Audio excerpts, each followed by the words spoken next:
Hey everyone, welcome back to D&J's Epic Quest. My name is Justin, or App.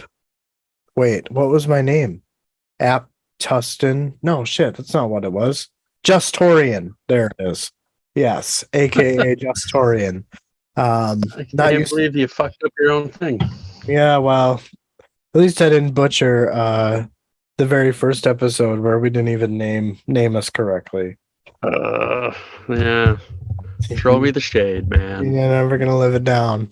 Well, I mean, in a book like this where there isn't any shade. So, Ooh, clever. yay. But anyway, and this is This is Derricker. I'll stick. I don't really like how it rolls off the tongue, but I'll stick with it. I mean, it could be Dickaker. Could Then be. it would be a good thing didn't roll off it doesn't roll off the tongue. You're a filthy man. Yeah, yeah. Well, yeah. Anyway, how you been, dude? Pretty good. When did we talk last? The I don't whirlwind remember. wrap up. Was that it? No, we had an No. episode in between. That's right. Yeah. Chapter 11, which Yeah. I don't even remember what day that was, but I think since the last time we talked, my hockey season has come to a close for the year, and went to a pretty exciting hockey game last. Well, I guess it would have been Saturday, which would have been like the 18th or something. So we're playing Thursday. We got to play fucking St. Cloud. ugh. So yeah, in Fargo, North Dakota. Jesus. So yep, there's that. And I know I've told you some of my frustrations. My phone's taking a shit again, just like my other one did. So dealing with that. Beyond that, life's been good. How about you? It's a bit chaotic in the moment. It's spring break for me at work, and it's crazy to think that when we first started this podcast, there were a couple of episodes in, we were on spring break, so it's just weird. It's almost like deja vu a little bit. But I ordered a new like audio mixer for the auditorium, and I spent the last 2 days, I swear to God, just rerouting like cables that are over 50 feet long and like 14 of them. So you can imagine all I was doing is untangling cables and like threading them through like pipes and shit. Just so that I could set up this new audio mixing board. So my feet are killing me. I've been on a ladder nonstop for the last 2 days. My fingertips are like, what the hell are you doing, dude? And my hands and my knuckles are all bruised and nicked from the tight spaces that I have to work in. So yeah, it's been interesting. Nice. And then, of course, by the time our listeners hear this, it'll be a couple weeks from now, and my vacation will be over. But tomorrow, we're actually getting ready to go see my girlfriend's grandma in Pittsburgh, Pennsylvania. So that would explain probably the lull in episodes, is that I wasn't able to edit the previous episode before I left. So I apologize for that. I hope we don't lose any followers. So Yeah. Oh, I know. I told you in the meantime, I'm going to try my hand. I'm going to see if I can record an episode. I had reached out to Dave, who we had on when we had our discussion on Prey, the Predator movie, and we're going to talk about some alien books and comics and stuff. I don't really have a lot of ideas beyond that, so I'll just kind of see how that goes, and we'll see how that recording goes. It's probably going to be pretty raw and not edited at all. But I'm going to try it anyways, just to kind of fill in that gap while you're gone. So we'll see. We'll see how it goes. It'll probably be fun, I think. well, yeah, that's good. I'm happy that you're branching out, but small part of my mind is like, I hope you're not sick of me. So No, nothing like that. I just figured I'd see what I could do, and that way we can, something goes out yeah, no, while you're that's on your vacation. So so is it going to be like a guest spot kind of a thing? yeah, it'll be like a guest thing. Gotcha. So we'll Got see. it. We'll see how it turns out. I don't know how well it'll work. Yeah, be Okay. trial and error. Probably mostly error. No, I mean that's pretty much half of the first book that half of the Gardens of the Moon episodes, the first half anyway, where I had no idea how to get our audio levels to where it didn't sound, or like you had to crank up the audio super loud and whatever you were listening to. Yeah, there's a lot of things that I learned just by doing it. And not to mention, like, Yeah. think about going back to that first episode that we did, just like for me, how awkward I sounded. Like, yeah, I've never done this before, but yeah, you know, like there was no role to it. So that's just, I guess, me making fun of myself and just kind of a testament to where we are now, and it's a good thing. Yeah, I guess I'm unsure if I'm going to just try to record right from the Anchor app on my phone, or if I'll try to do it through the computer. So that's kind of where I'm not unsure, and I guess I'll see how easy that is to do, and I guess what kind of results we get out of it. So No, well, best of luck. I mean, it's not like I'm going to be radio silence or anything, so I'm sure we'll be talking. yeah, maybe it'll go smoothly, and I'll be like, "Hey, Justin, check it out." See, I don't need you anymore, motherfucker. Oh no, oh no, definitely very much needs you. Oh, likewise, sir. Well, I guess, what do you say? Should we hit chapter 12 of Deadhouse Gates here? We shall. Yeah, we should. Right? We're gonna have quite a bit to cover here. We do have a lot of it to cover, although I feel like it was very informational, and I don't know if I have as much to say about these sections than I usually do, which is maybe weird for me, but I didn't, yeah, I don't know. I just couldn't pick anything or much out because it just kind of felt, it just felt like informational without much, with just a ton of mystery, I guess, is what I'm saying. I don't know if you felt that way too, but It's weird because I felt like I had a lot to say. I'm like, God damn, I'm typing a lot of stuff on the side here where I usually don't. So I feel a little bit opposite of you there, I guess. But okay. I only got all the way through this chapter once, and then I started reading it a second time and didn't get through it all. And then I summarized my sections here. So some of your stuff I might be a little foggy on, but we'll see how she goes. Yeah, absolutely. Well, did you want to read our epigraph, or did you want me to? I'm cool with either way. Yeah, I can take it here, and then we can roll into your first section. Sounds good, man. Ages unveiled the holy desert. Raraku was once an ochre sea. She stood in the wind on the pride of a spire and saw ancient fleets, ships of bone, sails of bleached hair, charging the crest to where the waters slipped beneath the sands of the desert to come. The holy desert, anonymous.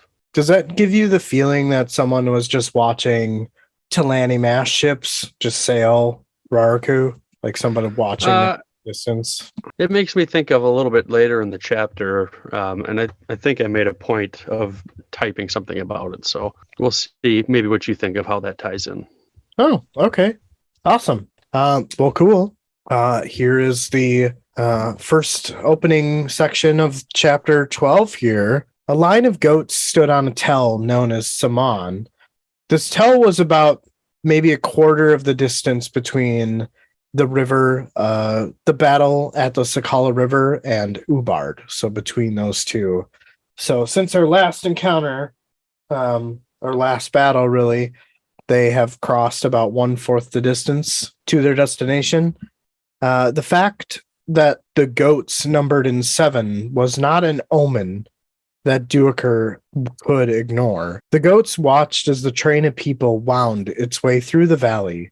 Duiker rode with the Foolish Dog clan on the south side of the train. Close to 50,000 refugees and livestock comprised the main column of the train. With a guard on the south side and a similar one on the north side, it was the rear guard that Duiker had felt bad for. Tisani raiders nipped at the tail of the train, putting the 1,000 or so Wiccan soldiers into endless skirmishes. The back end of Coltane's train was bleeding and never allowed to heal. There were too many refugees and not enough able-bodied to fight. Thomas Rouleau, a nameless Tisani war leader, had come to help Rouleau strike at the train in a relentless fashion. As the train moved slowly westward, Duiker Duiker thought to himself that it was slow, calculated slaughter, and they were being toyed with. They were running out of water. Livestock were slaughtered nightly to fill bellies, and the harsh mixtures of sounds from the dying beasts on a nightly basis was driving everyone mad. Corporal List rode beside him. His head hung to his chest, and his shoulders slumped. Duiker has thoughts about how they've lost the meaning of time, and that the only thing they could base things off was a horn being blown to signal the end of the day. He would walk the refugee camp at night, observing all with an unacceptable detachment. He wonders if he will live long enough to write down all he has witnessed, just for the belief that it's a worthwhile cause, and that the tale would be used as a lesson learned, or outright lie, as the lesson of history is that no one learns. Children were dying. He had watched as a mother's child life left their tiny body. No match for the mother's tears, so he left. Duiker had become a self-proclaimed outcast. He stopped attending the nightly meetings with Coltane, despite being ordered to do so. Accompanied by List, he had rode with all sections of the train, and despite the attacks from the Tisani, there always seemed to be enough energy to state their opinions. Duiker is lost in thought as he recalls many of his overheard conversations about people's various opinions on the current state of affairs. Lull approached, yelling, "Historian," which broke Duiker from his zoned-out state. Lull explains that there is a Tisani warlord out there that needs to be hunted down. Sormo and Bolt had volunteered some names for the task. Duiker says that he'll keep a record of the names for the list of the fallen. Lull hisses at him and explains that they haven't died yet, and exactly they volunteered him, and that they move out at the 10th bell. They gather at Nil's hearth. Duiker rejects the offer. Lull says that their crest has been denied. Duiker has a thought about Coltane and how he's able to raise hope during a time when it should be hopeless. After some time, Duiker tells Lull that if they kill the warlord, then another will just step in its place. Lull tells Duiker that if the warlord shows them a mediocre fight, then there's a possibility they'll let him live. If the warlord shows brilliance, then he will be killed. Duiker gets lost in another thought about Coltane. Lull asks if List was awake. Corporal List swung his head up and then side to side. Lull curses at Duiker because List was fevered from the lack of water. Duiker states that he wasn't like that this morning. Lull interrupts him and says that the morning was 11 hours ago. Dumbass. The captain was shouting for a healer among the ranks. Nether and Lull returned, and Nether led List's horse by the reins away. Lull asks the historian when was the last time he had water. Duiker replied by asking what water. Lull replies that the historian brings a skin every morning and fills it up with water and then returns it. All Duiker could ask if there was water in the stew. Lull replied that it was milk and bones. Duiker wonders if there are casks left for the soldiers. What about everyone else? Lull explains that they are responsible for protecting them, yes, and they are not their mothers, though. Water has become a currency, and it's trading fiercely. Duiker replies that children are dying, though. Lull nodded to this and told Duiker that those 3 words were a summary of humankind, and that who needs tomes and volumes of history when injustice is hidden in those words? Duiker thought to himself that the bastard was right. Lull asks the historian had been keeping up with the list of the fallen. Duiker admits that he's lacked lately, but asks how they fared. Lull tells Duiker that around 20 are killed a day, and twice as many are wounded. Duiker states that this then cannot go on much longer. Lull smiles widely and says that this is the reason they are going after the war leader.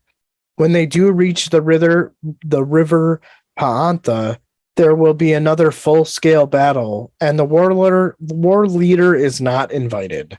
Duiker inquires if the crossing will be as difficult as it was with the Sakala. Lull explains that the river is only a foot deep and getting shallower. It's either we carve ourselves some breathing room, or we continue on like meat in the sun. The wicked horn sounded, and Lull said that they were done, and for Duiker to get some rest. Lull tells Duiker that he'll wake him with a meal, and they'll head out. Man, so just such a dreary and droopy section, and not in like a bad way or anything, but you could just get this sense of like lost time, like, and not in a good way either, just Duker has lost a sense of time, and he's just so apathetic to everything that he's seeing around him, that he's just kind of like in this weird zone that he can't get out of, That's a nice catch, because I didn't pick up on the sense of lost time at all. All I could think of was just, and I know Maura feels like she spoiled it, but this, the children are dying line, which is a pretty good line in the book, but I don't think it really spoils anything. I mean, we know people are getting killed. It's safe to assume kids are too, right? And we've seen the kids all staked out, on the pickets or whatever, as on the front lines. But just to kind of get that acknowledgement, it hits a little deeper. Right. Yeah, exactly. It's just, and the whole, Lull making the statement that, that those three words are where all of the injustices lie was just so clever that, and I didn't summarize it, but Lull in the section was just like, you know what, historian, I may not be like the smartest man, but I can, like, you should quote me on this. And that's where Duiker is like, God damn it, the bastard's right, So yeah, I guess the first thing that I wanted to point out is that the tell known as Saman, which is like 1/4 of the distance between the last battle and where they currently are. It's interesting that I point this out, and this really doesn't have anything to do with anybody really, but the chapter spells it this way with an A, but on the map in the beginning it's spelled with an O. So is it Saman or is it Simone? So I'm just not sure if it's the same thing, or is it just spelled inconsistently? I don't know which one is right. You know what I mean? So maybe somebody can clear that up for us then. Another thing I didn't notice. So nice catch.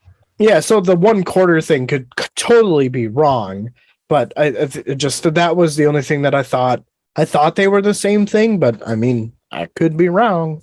I feel like it would be the same thing, and maybe it was just an inconsistency, but maybe there are different things. Yeah, and I mean, it's not like this book doesn't have its grammatical issues. Like, I see a lot of they are not spelled THEY', but like it's THERE' or something like that. It's super weird. I remember you pointing that out. Yeah, so I've seen it a couple of times now, and I'm like, I don't know if that's right, but I guess maybe another thing that I welcome the correction. I am no English teacher by any means. It seems weird. It does. It seems weird. It does. And I have to like double take almost. I'm like, are they trying to say they are, or are they trying to say they're? But yeah. I don't know. I guess the other thing that I thought was really cool, and this is just the way that it was worded, I'm thinking about this train, Coltane's train, right? And the back end is bleeding and never allowed to heal. It just puts so much perspective with just the way that's described. It was just cool. It was just cool to read that. For sure. And then I gotta say, God damn it, Lee from Smiley's podcast, because he now, after our conversation in the Whirlwind wrap up about how bleak Duiker is, I kind of have that like glass shattered type of effect. Are you familiar with that? I don't know that I've heard that term. So from what I understand, and I think I think How I Met Your Mother did a whole episode about the glass shattering. It's like when somebody points out someone's fault and like all of a sudden that's all you can notice about that person. That is called like breaking the glass, or like the glass shattering. That's all I see now is just Duiker being this like negative asshole, like super pessimistic. And I guess the battle between myself and Duiker is that I get called a pessimistic pessimist all the time. However, I feel like I'm just being real. Like I'm just being realistic about it.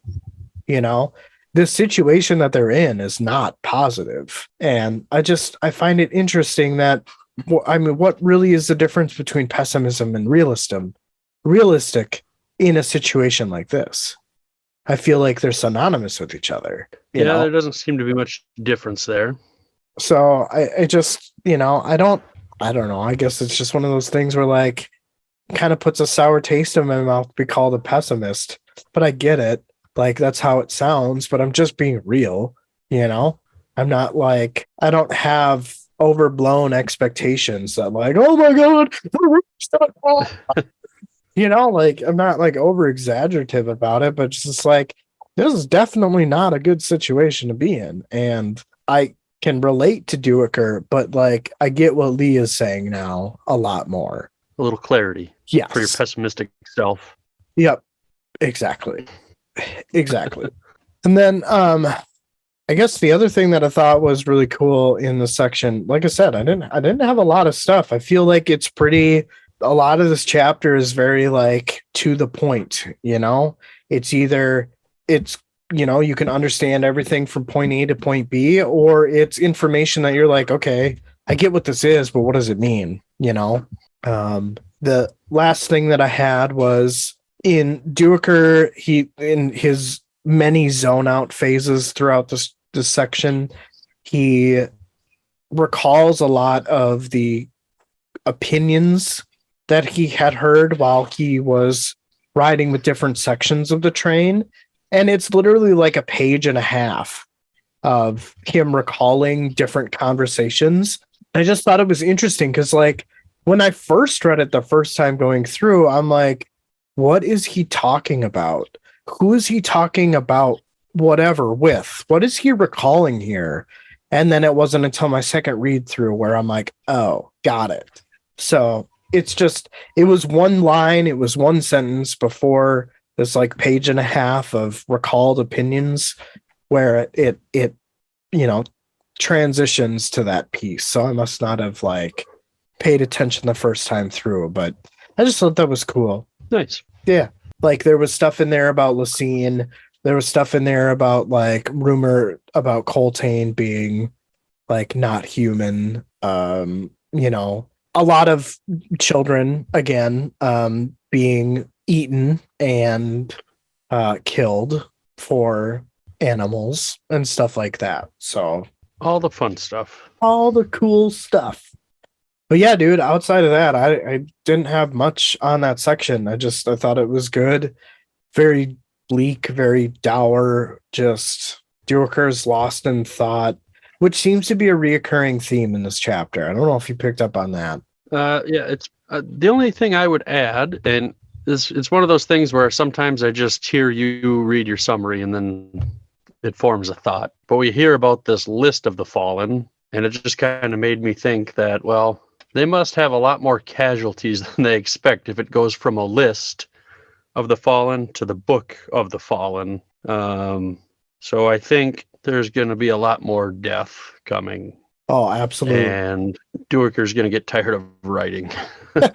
Yeah, I don't know. That just kind of popped in my head. I'm like, oh, a list? Well, the series is called, the Malazan Book of the Fallen. So I don't know. Does that mean Duiker's basically going to be the last one standing here at the end of it? Everybody else is pretty much dead, or there's very few survivors. Is kind of what I'm thinking. I mean, I guess probably be some people left, but not many. No, right. And it's funny you bring this up because I had a similar thought as I was summarizing. I guess I just always thought the Book of the Fallen was some type of god, like the gods fell or what, like it just had this weird overarching idea that it was a god. Yeah, I can totally see it turning from a list to a book, like you mentioned. So that was cool. That's cool. I like it. Yeah, it just makes me think of Sam from the Game of Thrones, more so the TV show, where there's a theory or whatever about how he's like kind of the narrator for the story. He's writing everything down. Right. I feel like Duiker has a similar role. Yeah, absolutely. But Well, yeah, I'm ready if you are. all right. This was a pretty good section here, pretty lengthy, so settle in. Some Uh, Wiccan cattle dogs fought over something in the tall grass. Lull told Duiker not to look them in the eye. He's not Wiccan, and the dogs know it. Duiker said he was curious as to what they were eating. Lull told him that he really didn't want to know. Duiker said he had heard rumors of dug-up child graves. Lull reiterated that he didn't want to know. As they traveled through the camp, the smell of horse piss and boiled bones hung in the air. Duiker paused at a cooking kettle filled with bones, and an old woman was scraping floaties to put into intestines to create sausages. Disgusting. The old woman took notice of Duiker and held up her wooden spoon as if to offer Duiker to lick it. He thought about it until he noticed the sage floating in it. It was a taste he wanted nothing to do with, so he declined and moved on. He caught back up to Lull, and he says that Duiker is known. It is said that he walks the spirit world, and that the old woman wouldn't offer food to just anyone. Duiker thought to himself that he walked the spirit world once, but never again. They arrived to Nil's camp. There was no cookpot hanging there, and the fire only held only a small blue flame. Nil sat nearby as he seemed to be creating a whip out of some leather, and 4 Marines went over their weapon checks a final time. He thought these were some hard soldiers, a man and 3 women, all over the age of 30. Duiker crouched near Nil and said it was shaping up to be a cold night, and asked if they knew the location of the war leader.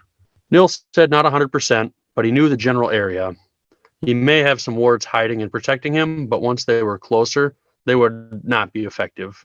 Duiker didn't understand how they would find him. Nil said he left other signs. Once found, it would be up to the Marines. And over the last few months, he has realized that the Malazan professional soldier is the deadliest weapon he knows. If Coltane had 3 armies instead of 3/5 of an army, he would end the rebellion so absolutely within the year that the 7 cities would never rise up again. If not for the refugees, they would smash Camus Rouleau. Duiker nodded in agreement. As he sat near the fire, he realized he was losing his ability to relax, even among the sounds of a normal camp.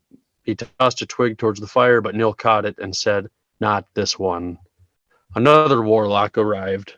Duiker asked if it was time. He was told yes. Nil and the other warlock led them through the camp. It was a few minutes before Duiker noticed that no one else in the camp paid them any mind. He thought maybe it was customary, or maybe something else altogether. To look is to ghost touch. They reached the edge of the camp, and Duiker could see a fog beyond the defenses. He said they would know it's not natural. Lull told him they had a diversion planned, and there were 3 squads of sappers out there having, quote, fun. Shortly after there was an explosion, followed by screams. The fog hid the explosions, but Duiker could recognize the sound of sharpers and flamers. Lull said they would let things settle. Duiker asked if Bolt had managed to track down the captain of the sappers. Lull said he hadn't been seen at any of the jaw sessions, but he was around somewhere. Coltane had accepted that the man was just shy. Shy? Duiker didn't understand. Lull said it was a joke and asked if he remembered what those were. Now it was time to be quiet. They headed out onto the plain under the cover of fog. Duiker wished he had asked more questions. Mainly, what did he do if things went to shit? He placed a hand on his sword at his hip and thought about how weird that it was that it had been such a long time since he had used the weapon. He had a flashback thinking about how being pulled off the front lines had been a reward from the Emperor, and that various potions had kept him going well past his prime. Kellenved had told him that no one who had grown up among books and scrolls was fit to write about the world. So that's why he was appointed imperial historian. Duiker responded that he could not read or write. Kellenved said over the next 6 months, Talk the Elder would teach him. Duiker tried to tell the Emperor that maybe Talk was the better choice then. No, Kellenved said. He had other plans for him, and to do as he says, or he'll end up on a spike above the city wall. He had been a soldier for some 30 years, campaigning for over half of that. He remembered the sessions with Talk, both the older and the younger always seeming to be ridden with snot. He wondered what happened to Talk the Elder. disappearing after the assassinations. He imagined that was Lassine's doing, and now the younger is lost somewhere on Genebacus. Lull caught him drifting off, and silently he let him know he would stay focused. They came to the mouth of a tunnel. Duiker hated tunnels. They collapsed, and people were buried alive. Though he made his way through the tunnel, partway through he was going through water, and he thought he'd drown. He was hesitant to continue, but a sword poked through the bottom of his moccasin into his foot and motivated him to continue. Finally, he was pulled out onto grass. He was slightly aware of the Marines forming a perimeter. He thought about the Marines and why they were so dangerous. They were allowed to think. He saw Lull using hand signals to communicate with his Marines. They answered back in hand talk and took off.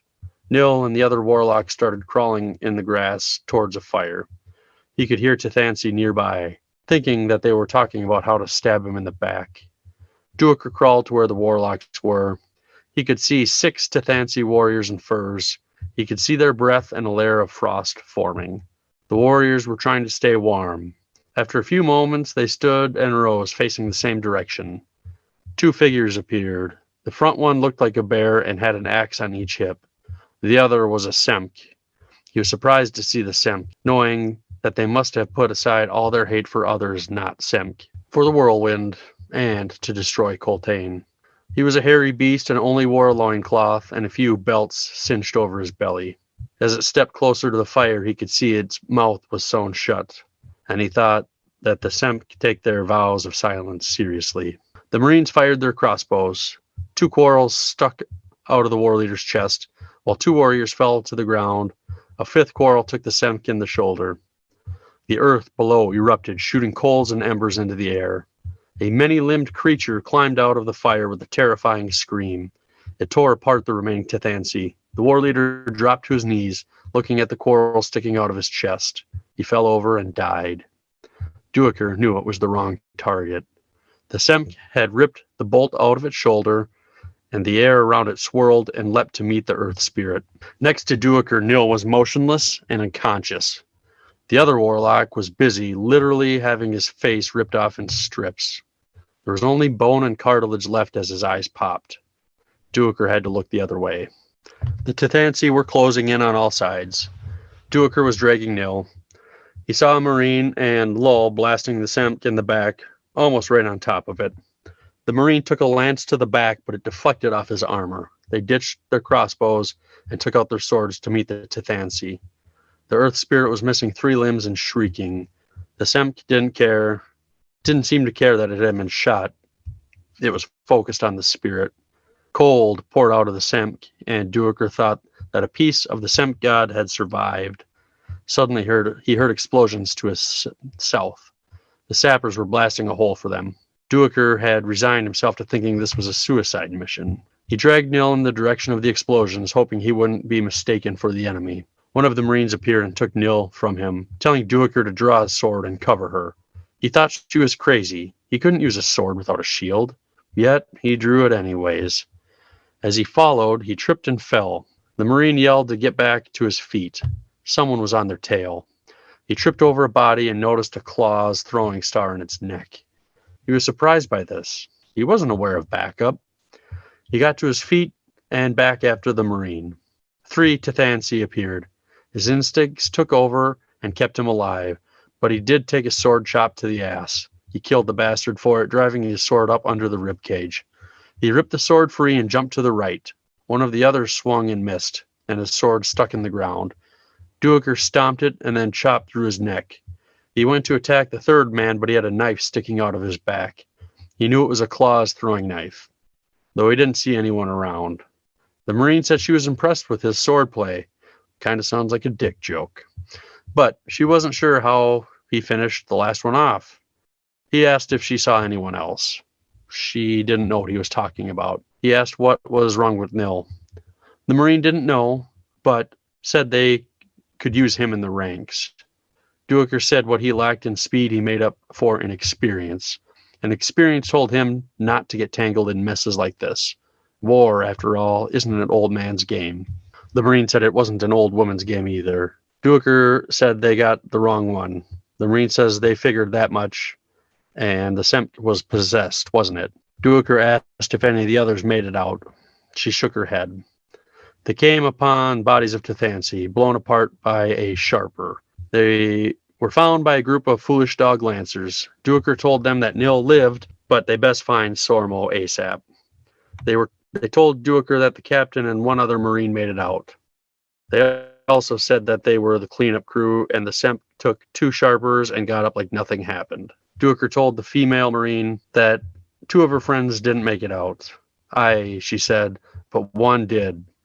She replied and said she would look for him next time she needed sword practice. He told her he was already seizing up, she'd have to prop him up. She set Nil down and walked away. Duiker thought if it was 10 years ago, he would have had different thoughts. He asked Lull why he didn't tell him they had help. Who were they? Pormquals? Lull wanted to know what the hell he was talking about. Duiker said the Claw. Duh. The one who covered us on our retreat. Lull was shocked. Duiker wanted to know how many more details Coltane was hiding. He said there's no way Coltane knew about the Claw. If Duiker is certain, and Lull does believe him, Coltane is going to want to hear about this. Damn, you did a great job with that tremendously long chapter, dude, or section. That was a pretty long one.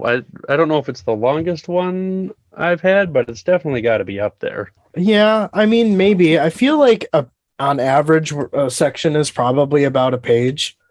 So as I feel like I get to a page real quick, and I'm like, oh, okay, well, that was easy. You know what I mean? So like it's just getting easier to summarize. Yeah. A few things I picked out from here. I guess we get the confirmed cannibalism, which is kind of a yikes moment with these sausages and who knows what else. And didn't you call me crazy for bringing that up earlier? Maybe. I don't know. Did I? I don't know. I think I I don't know. I don't remember exactly. It's cool. I mean, I guess if you're in that moment and it's you either eat people or you die from starvation, then I guess you eat people.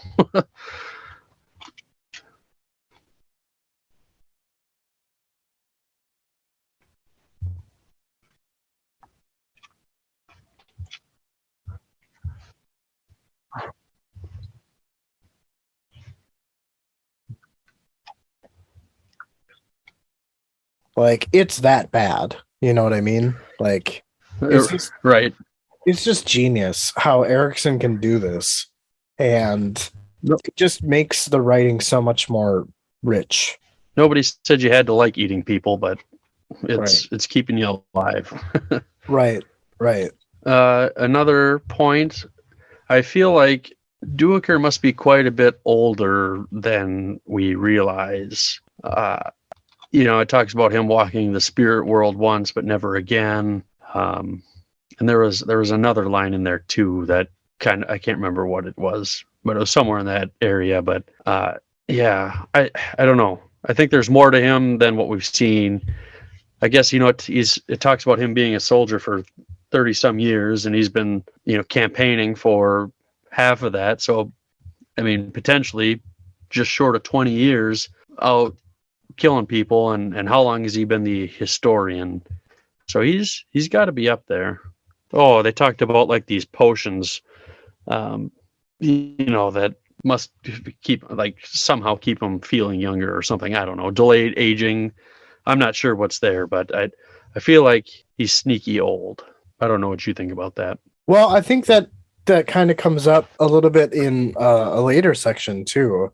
A similar type of, I guess I would call it like an anti-aging lotion, some type of alchemy that makes you look less old. I don't know if that makes sense. Yeah. So, but I guess it's funny to hear your perspective about the spirit world, because I thought it was in reference to the previous chapter where he witnessed the Semp god get devoured by the spirits.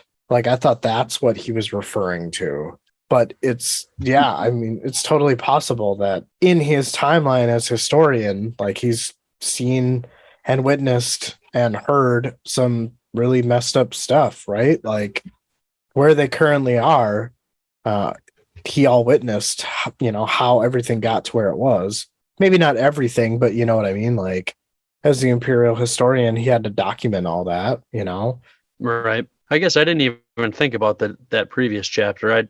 I just, for whatever reason, my brain thought that there must have been some other instance, at some point in his past, he must have done something, and maybe it's like you said, or maybe it's something. Maybe we'll never get an answer on it, or maybe there was something else that he went through at some point. Sure. Yeah, absolutely. I mean, I think it just kind of puts Duiker's role, into a larger scope than what you get in the book. Yeah.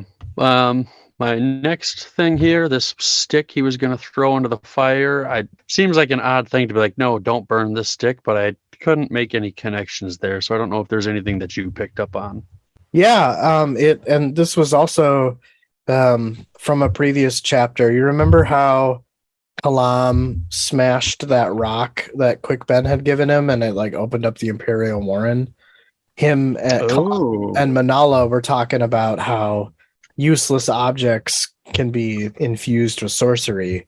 So I think that's what that is referring to, is because who would steal a stick or a rock, right? Like, instead of infusing sorcery into some fancy diamond or jewel, or you know what I mean? I think that's what that's talking about. Gotcha. Okay, that makes sense. Yeah, I didn't even. Yep, missed that. So thank you. That makes sense. Hey, no worries, man. I mean, some people like sticks. I mean, maybe warlocks just have a thing for sticks. I mean, Yeah.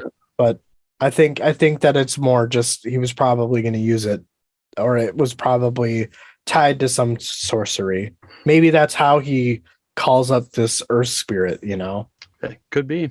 My next point here, there's the line where he thinks to look is to ghost touch. And I kind of had a hard time with that at first, but it got me thinking that, nobody's watching these guys leave. So it must be like almost like a bad luck thing. Like if they look at them, they're going to see who's gone, and they'll know who's not coming back. So if they don't look, they don't know. Kind of like a Schrodinger's cat type thing. I don't know, something kind of along those lines. Yeah, no, I mean it makes sense. I definitely it must be some type of Wiccan culture thing. To not look at who's leaving because of what you eloquently stated. I can't think of another reason. I think what you suggested makes the most sense to me too. But okay. it is really interesting. It's cool that Erickson's bringing in these different cultural things with the Wiccans, because it is kind of like out of the ordinary for Duiker, right? And he's like, okay, what's going on, and he's speculating. So yeah, I think my last point here.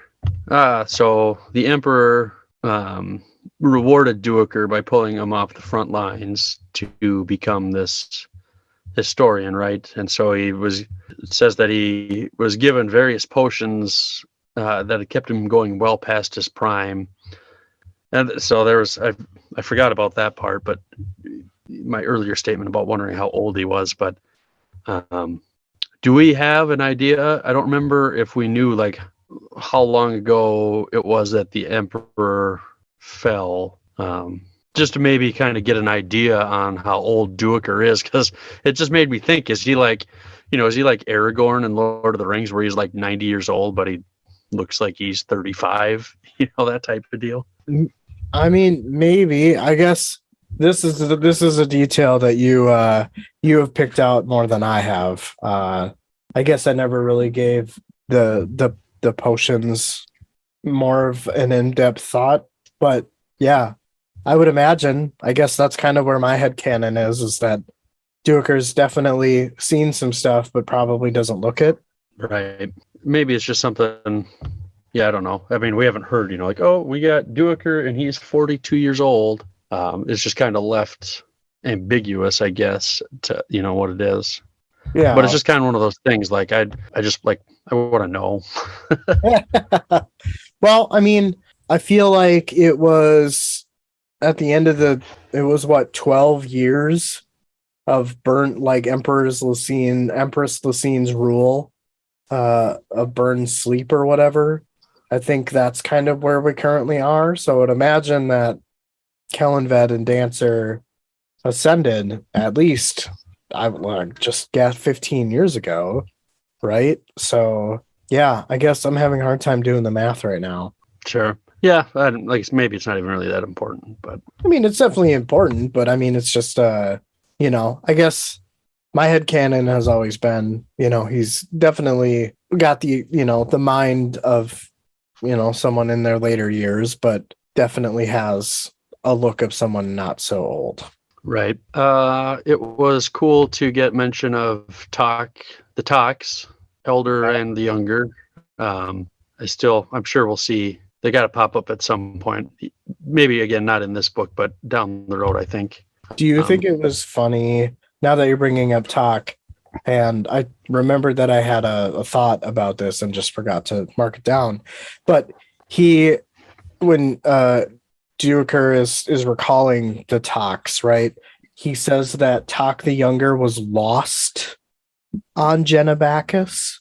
Do you think that that's like a little foreshadowing into the fact that like maybe he isn't dead? I know that we were speculating that anyway, but do you think that's kind of like Erickson's way of subtly confirming that? It could be. I guess I didn't even think about that, but that's a good point. I just thought it was weird that he chose to use that word instead. Lost on Genebacchus. So, when I think of the word lost, I think, okay, well, clearly there's been some type of report, right? So why it wouldn't be dead or killed, like, yeah, I don't know. That's just me thinking about it more than I probably should. You're all right, man. I think this wasn't something that I jotted down, but they see the Simk and he's got his mouth sewn shut. I don't remember if it's explained why in one of the next sections or if it was in this one and I just kind of glossed over it as I was typing. It is explained, yes. I do believe in this next section.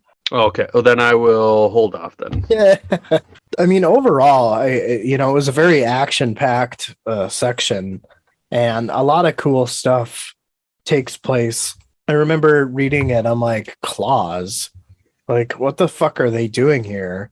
And I remember because you finished it first and I was talking to you and you're like, no, that gets explained later. And I'm like, oh, okay, cool. But you hadn't know that I had finished it yet. So yeah, because I was about to be like, it was this. Because I remember my thoughts when I was reading it. I'm like, oh, well, like I was thinking like for some reason, like, is it Kalam? So I'm glad I didn't like spill the beans there to you before you got to it. Right. Yeah. Yeah.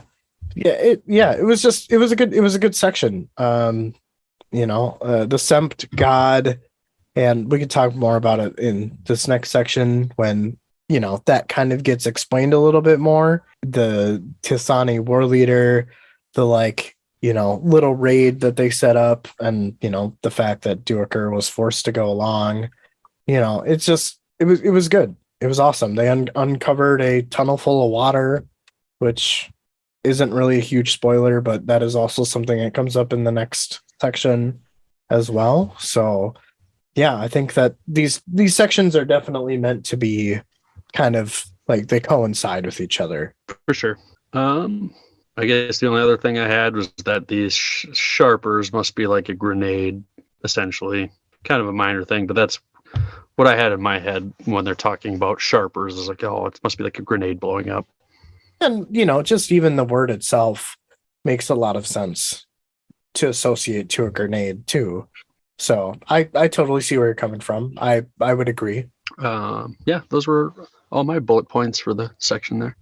Yeah. Okay. Well, I guess I can't think of anything else to say about this particular section. It was cool. It was transitional, action-packed. Lots of cool stuff. Lots of good stuff. Definitely. But section 3 here, for the first time, Duaker could recall Coltane looked rattled. Bolt tells the historian that the heat must be getting to him. Duaker defends himself and explains to Bolt that he knows what he saw and felt. There was a long silence until Sormo entered. He was stopped inside the doorway by a glare from Coltane. Sormo looked tired and exhausted. Bolt tells the warlock that Coltane has some questions for him, but will ask them later. Sormo explains that Nil has awakened and that he has answers. Bolt quickly retorts that he meant Coltane had different questions for the warlock. Coltane demands that Sormo explain what happened. Duiker pitches in and explains that the Semp god is not dead. Sormo explains that this is not quite the case, and that sometimes a piece of flesh can contain so much malevolence that it corrupts the devourer. Duiker winces at the pain in his butt cheeks and begins to say, Earth Spirit? When Sormo cuts in and explains that it was an Earth Spirit, but one that the other Earth Spirits were not aware of. Bolt had a disgusted look on his face as 17 men were killed trying to take down a handful of Tisani warriors and a rogue spirit. Duiker flinched at this thought. This was Coltane's first failure, and he hoped that their enemy hadn't noticed. Sormo quietly explains that with this knowledge, future lives will be saved. The spirits are greatly distressed as they were unable to detect this rogue spirit among their own kind. Bolt spits and asks if the raids will continue and if the spirit will be able to warn them this time. Sormo assures Bolt that the rogue spirit's efforts will be stopped as the spirits will make sure that they get justice. Duiker asks Sormo why the mouth of the Semp was sewn shut. Sormo cocks a grin and explains to Duiker that the creature is sewn shut inside the body so that it cannot escape. Duiker said that this was strange magic. Sormo nodded his head and explained that it was ancient. Magic with guts and bone. A struggle to obtain knowledge that was lost. A time before Warrens when magic was found within.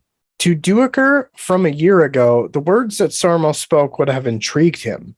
But now all he wanted to do was sleep. It would be another 12 hours before he could sleep as the camp was already starting to stir.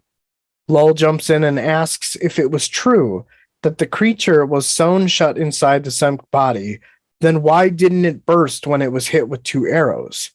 Sormo explained that the piece of the Semp god that was devoured hides deep and asked if the stomach was shielded with thick leather. Duiker nodded in confirmation that this was true.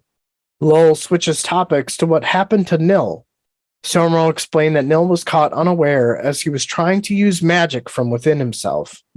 He retreated within himself and the sorcerer's power followed in pursuit, but Nil was evasive until the malevolent power spent itself. Sormo tells everyone that they are still learning this ancient power. Duiker states at a cost, though. Inside his head, he has images of the other warlock being mauled. Sormo did not respond, but the historian saw the pain in the eyes of the warlock. Coltane finally jumps in and tells everyone that they quicken their pace and that 1 less mouthful of water by the soldiers a day. Duiker informs Coltane that they have water. Everyone's eyes in the room turn to him. Duiker addresses Sormo and tells him that Nil's report probably wasn't mentioned or stated, but the spirits had made them a tunnel in the ground and the rocks have water seeping through them. Lull could confirm this. Coltane turned to the warlock and told him that he had 1 hour to fill the throats of 100,000. So, I mean, I guess I would imagine, I hope that answers your question about the Semp god. I thought it was like pretty fucking like metal how this thing was like, like I imagine like its mouth sewn shut, like nostrils sewn shut, like butthole sewn shut, so that the thing can't escape, Yeah. I mean, absolutely. I guess I just, for some reason, the headcanon I had around it was like a shrunken head, except not shrunk, how kind of like everything is sewn shut, so to speak, when it comes to shrunken heads. I guess I could see that. So, yeah, I guess this section, again, it was pretty transitional. I think the couple of things that I picked out were, it's interesting that, Duiker is mentioning Coltane's failure here, right? And I guess it was kind of jarring to me because I guess I just had this expectation that not that he was perfect. I mean, that's, unreasonable for anybody, but just I guess I just never saw it coming, that there would be failures, yeah. Well, I mean, yeah, like you said, you can't be perfect all the time, and I mean it doesn't feel like it's like massive failure, right? I mean, I don't think it does. Like it sure wasn't ideal, but I don't know. Yeah, yeah, Could have been a lot worse. that is true. I mean, but it sounds like things got corrected, I mean, there definitely was a cost to it, 17 people and a warlock, I mean, at Yeah, this I mean the point. warlock hurts, but I mean 17 people, 17 people. Like obviously, they can't really afford to be losing anybody, but it's not like they lost 1,700 people. Right, yeah, this is true. But I feel like it's just Sormo, Nil, and Nether now, right? Like all the other warlocks are dead. Yeah, I guess I haven't really paid attention to how many we're down to now, but you might be right. Yeah, maybe. I don't know. I guess it's hard to say, but I feel like that's the case. Speaking of Nil, I have a theory about what happened to him. So you know how Sormo is explaining that they're still kind of learning this ancient magic. This magic was found within, right? So here's my question, or theory, right? So during the scene where the spirit erupts from the Tith Ansi campfire, it was shortly after that Duiker finds Nil unconscious. So, what if this inner ancient magic is really the ability to become a soul taken or Diver? Because from what I recall, the Semp god was fighting the spirit, but I could have sworn they said demon at first. So, I'm wondering if that is the ancient magic of flesh and bone, or of guts and bone, right? Being able to, I guess, avatar into a spirit or a demon. And we know from previous sections or from previous chapters, we know that Soul Taken and Divers are old. They're ancient, right? They were old even in ancient times. That's just kind of like me very weirdly associating old magic or magic found within / guts and bone to the Divers and Soul Taken. So, are you thinking that Nil like was the demon or whatever the hell this thing was fighting the Semk? Yes. I can get on board with that, I think.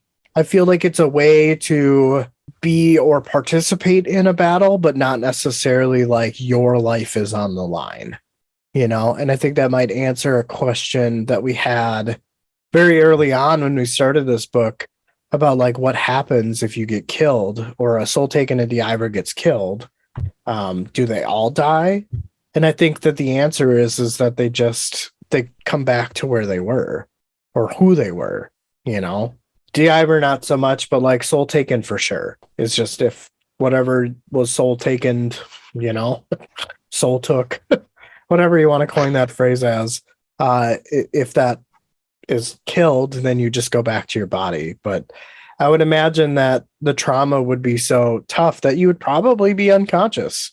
Yeah, I mean, I think you'd be forgiven. Right, yeah. I don't think anybody could hold it against you. No, not at all. It was just me kind of, I don't know, weirding out about it, but that was really the only two things that I had for this section. Again, very transitional, kind of meant to tie off the previous section. Yeah. I guess, did you have thoughts about it? I do not have anything additional to add. Part of me, again, is feeling like I'm not doing these sections justice, but I feel like our summaries do a really good job of kind of explaining point A to point B, and there really isn't a ton in between the majority of these sections.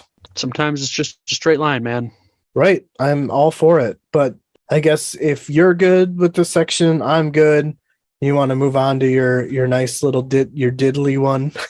Yeah, this one was pretty short. From the rock, split the earth. I'm not sure what I'm doing. Enormous pits had been dug and sweet tears flowed. The air was full of songs and the quiet of beasts no longer crying. Beneath it all was an undercurrent, for once the spirits were delivering a gift untouched by death. Their pleasure was palpable to Duiker as he watched and listened from the north edge of the encampment. List was at his side. He said the seepage was slow on purpose, but not slow enough, and that stomachs will rebel. The reckless ones may end up killing themselves. Duiker agreed that they may. Duiker looked to the north and saw a line of Tethansi horse riders watching them. He imagined they must be watching in a horrified yet fascinated manner.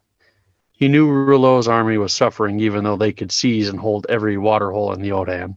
As he watched, he saw a flash of white that flowed down the valley, then vanished beyond his line of sight. List asked if he saw something. Duiker said it was just goats switching sides. So yeah, that one was pretty short, but I kind of I struggled to make sense of what was going on. To me, it felt like an animal sacrifice here is what they're talking about, and like they were pooling the blood together. I don't know. I mean, we know that they're slaughtering animals, to eat and everything. Yeah, I don't know. What did you think? I mean, at first, I guess I was just as confused. I wasn't sure exactly what was going on, but on a later read through, I think that what was meant to elaborate on the spirits giving the gift of water, kind of tying it into the previous section a little bit, Sormo being called to fill the throats of 100,000, and the spirits giving the gift of water from the tunnel that they had made previously, which water is something that keeps life in this arid wasteland instead of taking it. So it is untouched by death. I just feel like instead of the spirits delivering death, they're delivering a gift, which is the water. Just very clever wording, if that's the case. So cool. I will take it. Yeah, it is an interesting way to word things. Because I was just thinking like they just had like a pit and they were just lopping off cow heads and stuff. I don't know. I really wasn't sure. And then even the end of this, with the flash of the white light, I don't know. I couldn't remember anything. So if there's anything you can enlighten me on with that also, I would appreciate it. Absolutely. And I'm so glad that you wrote this down. And again, I was just as confused, but then I remembered in the opening section of this chapter, the goats were seen as an omen to Duiker because they numbered in 7. When he talks about Rouleau's army suffering, the impression that I get is that the animals were doing, I guess, like grazing animal things, right? Near the Tethansi camp, opposite of Duiker in the train, right? Now that Rouleau's army is suffering and they've snuffed out the Tethansi warlord, the goats are moving from the Tethansi to the Duiker side. And I think it's just kind of a cool way of saying that luck was changing sides. And that's kind of the I got. What was the flash of light, though? It's just them walking. Just like, I would imagine like Duiker's looking at, the Tethansi side or the hill that they're, watching the train from. And just in his peripheral vision, he sees a line of white moving from that side over to theirs. And being that he saw that it was an omen at the beginning of the chapter, and now that omen is switching sides, it's kind of like Opon is, like if we want to bring Opon into this, Opon was heavily in favor of Rouleau and the apocalypse, but now after the defeat of the war leader, they're like switching sides because the war leader was their biggest piece. Gotcha. Yeah. Okay. So I was thinking too hard. It's okay. It's okay. I feel like we both have these moments where we get into this train of thought and it's just like, well, no. Remember, keep it simple, stupid, right? Like, yeah. So I've learned a lot from that, by the way. I don't know if you've noticed my sections are not as like overly detailed. Like they're just short, sweet, to the point. This is what happened, you know? Hey, well, I'm glad I could teach you something. Probably not going to happen too often. I doubt that. I'm sure there's plenty of things that you'll teach. But yeah, I guess Well, have any other things for that very short section? no, basically, I didn't understand any of it, but you did, so that was good. Well, I mean, I didn't understand it on my first read through. It was definitely probably the second that I really gathered that. So, but I have this thing where I don't like hoarding information. Like I'm gonna give it out as much as I want and as freely as I want. So this isn't mine to keep. Screw you, Derek. You'll never know. You'll never know about the goats. I knew you'd give it up I'm that easy, huh? most of the time. Oh, good shit. All right. Well, anyway, next section here. I think this one was probably my longest. The wind had bored holes into the mesa, an onslaught that sculpted caves and tunnels. Walls between the tunnels were thinning, some even collapsing. Culp had never seen anything like it. Culp looked back to see two figures huddled close together. For 3 days, the whirlwind had battered them. The mage hurried back towards the others and told them that there were caves and that he suspects that it cuts right through the hill. Hebrick was shivering, a fever born of exhaustion. He was weakening fast. It was nearly dusk and they had no food or water. Hood was nipping at their heels. Fellows grabs Culp and tells him that they should go into the caves. Culp nods in agreement and then has a rather dark thought about whether they die out here or in there. At least in the hill, they would have a tomb for their bodies. They dragged Hebrick between them, not caring which tunnel they entered. They entered the first tunnel they came to. Darkness swept over them as they continued onward. As they moved deeper, they stumbled on an outcropping of a crystalline mineral that deadened the wind. As they made their way around it, the wind stopped. They slumped Hebrick on the ground, and Fellows knelt down as Culp scouted ahead. Another 30 paces up ahead, Culp entered a large cavern. More of the crystalline mineral filled the space.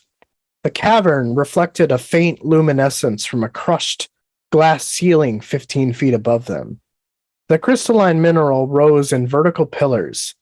Culp moved closer to the center of the cavern, and he saw a heap of fallen stones. He noticed the glittering substance of the ceiling on parts of the fallen stone. He crouched down and examined the material, thinking to himself that this was crushed glass and compacted glass. He looked up and saw a hole in the ceiling. Culp hesitated, but finally opened his warren. He could feel no sorcery present. The mage made his way back towards the others. He found them both sleeping. He thought to himself that maybe it was more merciful to not wake them. Just then, Fellowsen opened her eyes. She tells Culp that he'll never have it that easy. Culp explained to her that the hill that they're in is a buried city, and that they're under what's buried. Fellowsen says, so fucking what? The mage tells her that the wind had emptied a chamber and that they should go. After a brief "the end is nigh" conversation with Culp, she agrees that they should go. Culp informs her that there is a problem and that the ceiling was about 15 feet high. There is a pillar of the crystalline mineral near the hole, but it won't be an easy climb. Fellowsen scoffs and asks him why he can't just open his warren and they use a portal way. Culp told her that it wasn't that simple. Fellowsen says that dying is always simple. Culp ignored this response and told her to help him get Hebrick to his feet. He was slow to awaken, but when he did, he had a ghastly smile. He tells the two that they tried it here. Tried it and paid for it. Oh, the memories of water. All those wasted lives. They reached the chamber, and Fellowsen inspected the pillar of crystalline. She said that she could climb it, but she'd have to do it like the Dosai. Culp asked her how the hell was that done. Fellowsen tells the mage that she needs his belt and raincoat. Culp watched in fascination as Fellowsen bound each end of the belt to her ankles. He flinched as to how tightly she had wound them around her ankles.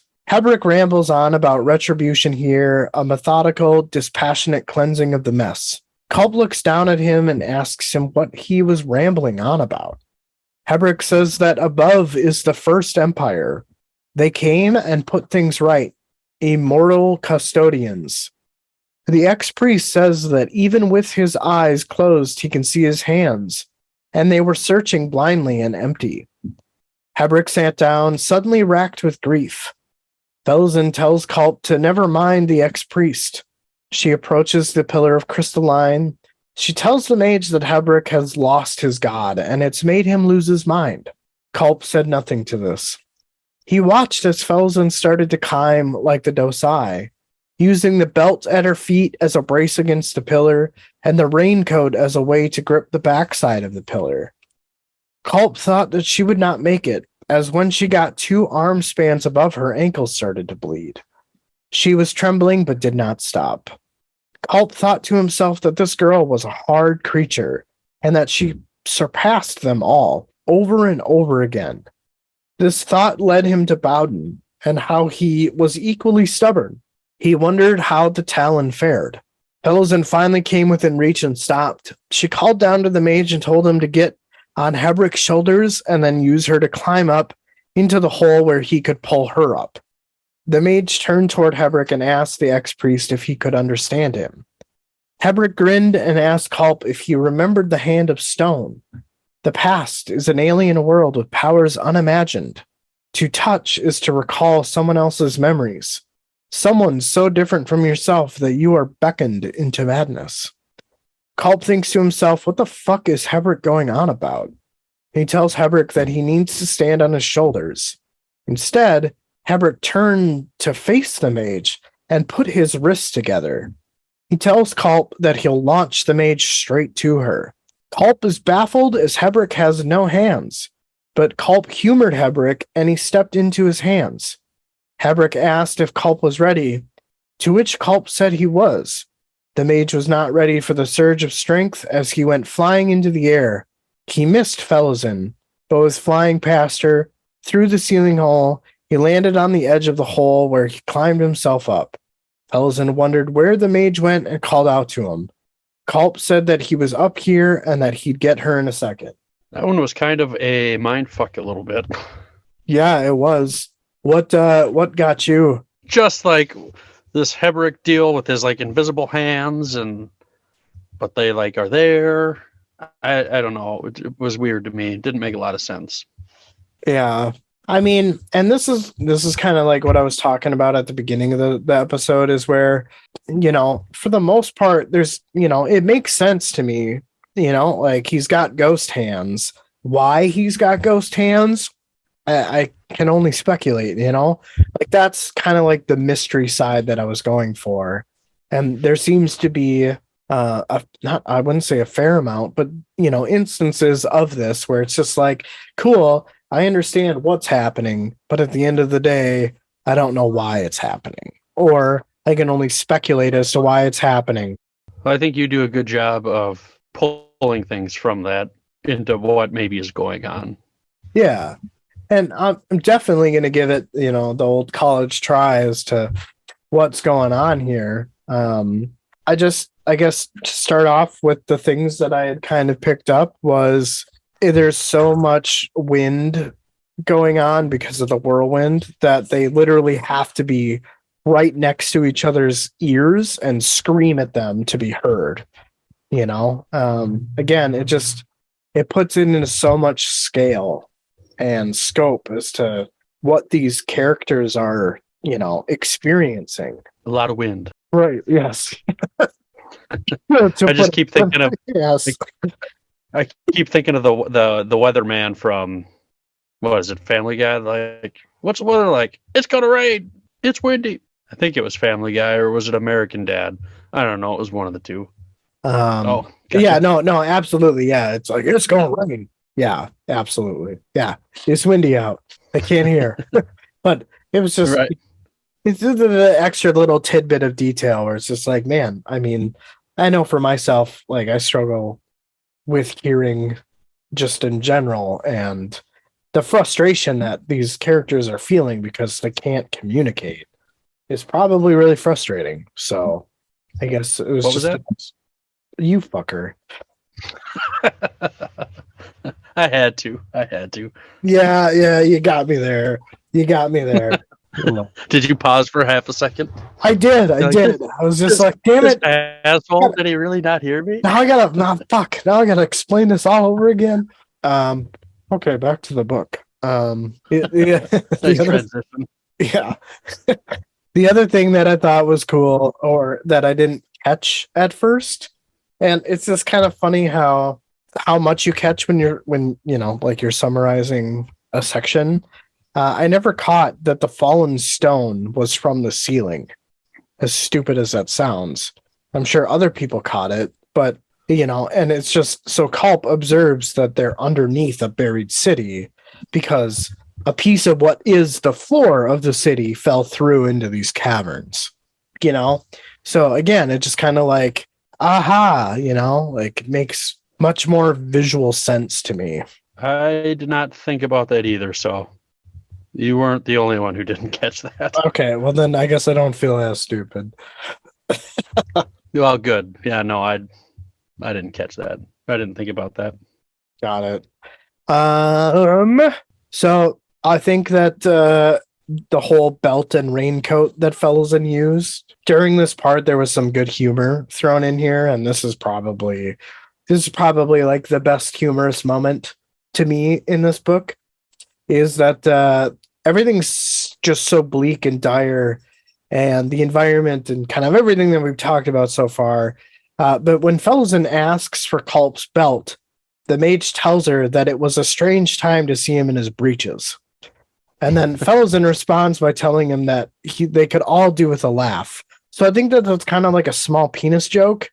Oh, for sure. Yeah.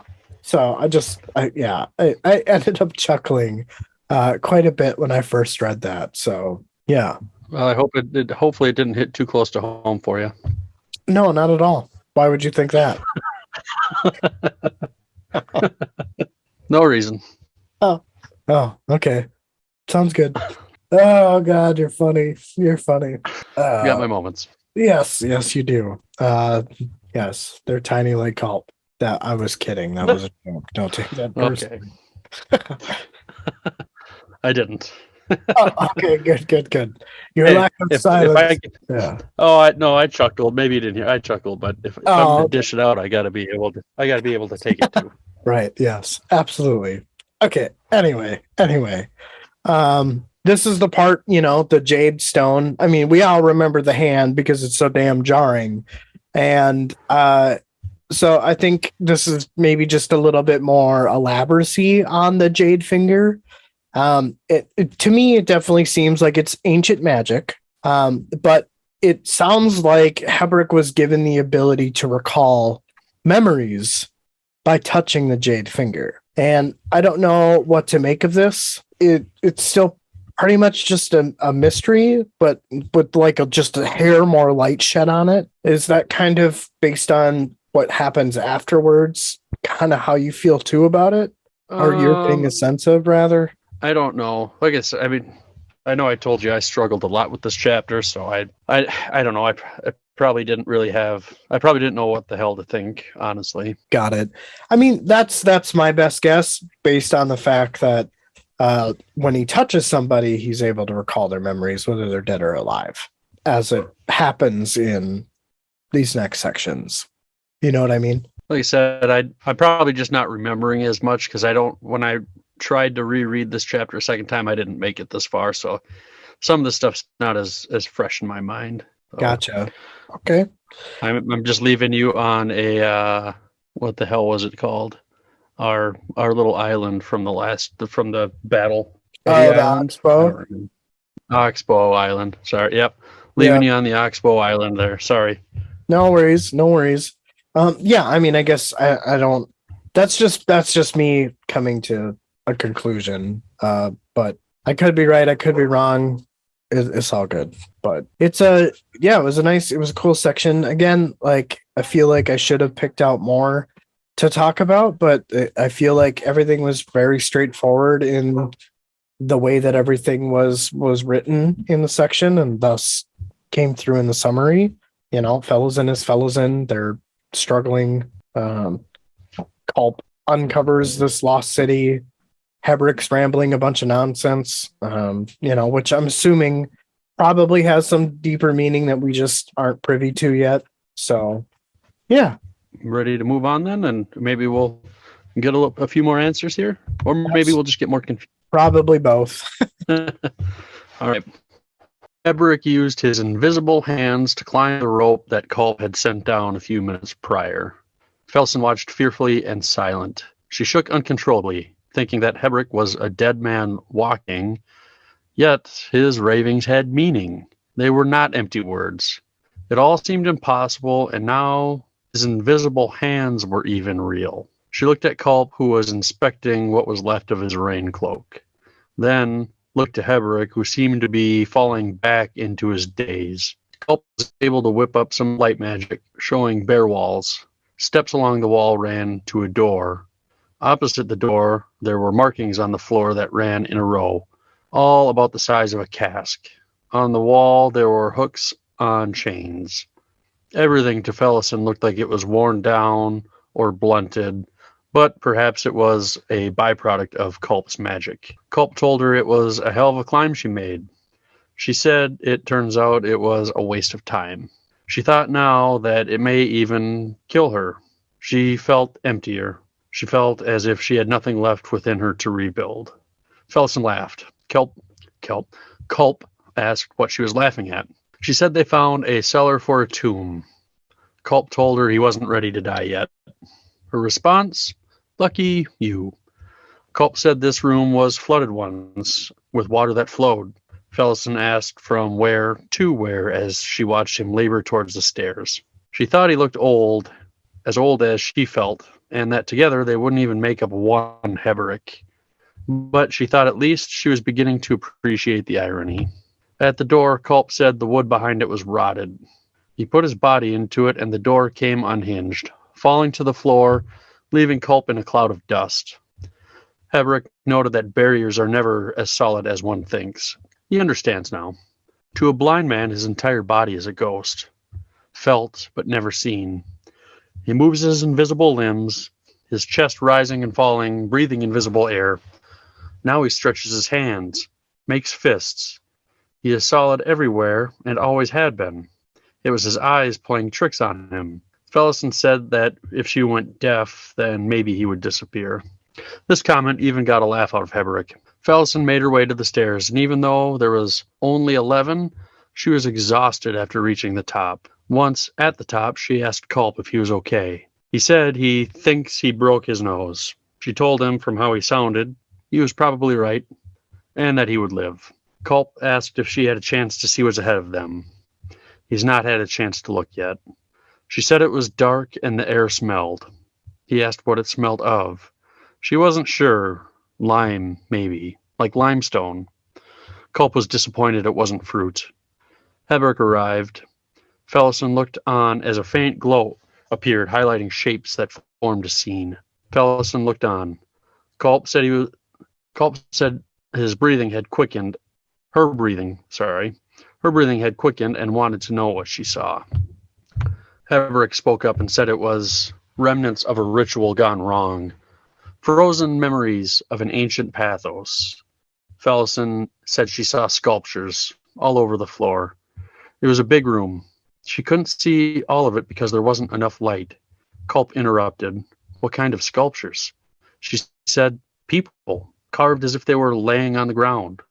She thought they were real at first. Culp wanted to know why she didn't think that they were real anymore. She didn't really have an answer, but looking at the nearest figure, she thought it could be Lady Gayson's sister. Culp said not to touch anything. He was still seeing stars, but his hackles were raised, so he knew there was magic in the chamber.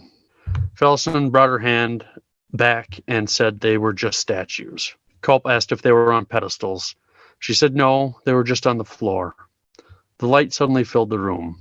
Looking back, Felson could see Culp leaning against the door. He was blinking, trying to adjust to the increased light. He said these weren't sculptures. A warren had ripped through. Heberick said some gates should never be opened as he strode to stand next to Felison, saying, quote, her daughter chose the path of the soul taken. She was hardly unique. The twisted route was a popular alternative to ascension.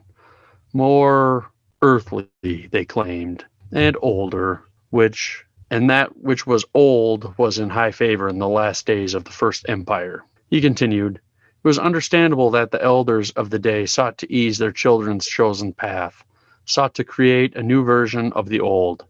Risk-laden one that had crumbled, weakened, was cancerous. Too many of the Empire's young were being lost, never mind the wars to the west. Culp put his hand on Heberick's shoulder, and he came back too. He said it was too easy to get lost. Culp said they needed water. Did her memory hold that knowledge? Heberick said the city once had an abundance of water. Felison said everything was probably filled with sand now. Culp said not necessarily. He said this one had recently been emptied out and asked if she could feel how the air stirred. Felison said she was alive once then. Culp said they all were. Heberick said it was alchemy that slowed their aging. 6 or 7 centuries for each citizen, but the ritual killed them. Culp said then water rushed through the city, and it was mineral rich, turning not just the bone to stone, but their skin too. The flood was born of distant events. The immortal custodians had already come and gone. Culp asked who they were. Heberick said there may still be a spring. Felison told the blind man to lead on. Culp said he had more questions. Heberick told him later their immediate journey would explain a lot of his questions. So, yeah, that was a pretty interesting part of this chapter. Yeah, it definitely is. Definitely is. I just cannot process it in my brain. Like trying to envision Heberick climb this rope when he doesn't have hands. Like it just doesn't compute in my head. Yeah. I don't know about for you, but it's just like it doesn't make sense. Well, I think that it's the way I'm thinking about is like, you know, when an apparition or a spirit wants to make its presence known, it can like build that energy to like touch you, you know? So I think that the jade finger that he touched is clearly alive and maybe like transferred a part of itself into Heberick and is just like completing him a little bit, if that makes any damn sense. I mean, I totally think it's because of the jade finger. Why? I really don't have any more elaboracy than, you know, really anyone else at this point, unless I've missed something so obvious, you know, but I don't think that's the case. I agree with you. I don't think you missed anything is what I'm trying to say. Yeah. So I think that, you know, this section in a whole is really, it is really confusing because they're introducing a lot of things with not very much backstory to it, which, you know, I mean, that's Erickson's MO. I mean, it's not going to deter me by any means, but I'm definitely left with a lot of questions. Yeah.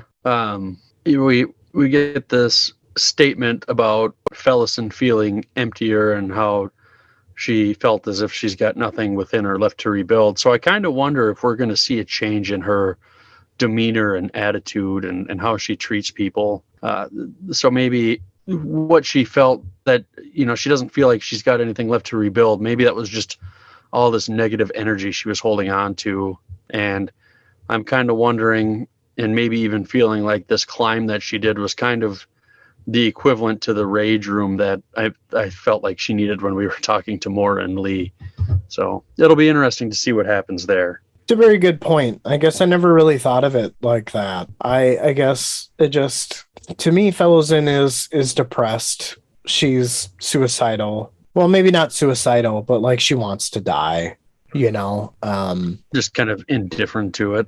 Right. Yeah. She's just like, she's willingly accepting that it's going to happen. And I think that she's caught up in it and can't get out of her head, or that ideation. But I like yours better. I don't like the dark and dreary. I want her to overcome. Yeah. I still don't think she's going to, but Do you think that's that just me. maybe her climb is some type of foreshadowing to Ascendant? I don't think so. No. Gotcha. Hey, yeah, guy can dream, right? I mean, you made me think about it because I hadn't, but no, I think, I think she's toast at some point. Yeah, I feel like that's kind of what it's building up to. Yeah. So, Another thing that I liked was just this line from Heberick saying that barriers are never as solid as one thinks, and so it just made me think of his hands or lack thereof. But it didn't stop him from climbing a rope. He's got a barrier that he doesn't have hands, but it's not a solid barrier because he was able to climb it. I don't know. It was kind of interesting, I thought. it is a good line, and I totally see where you're going with that. But like this particular section, why that is, who knows, right?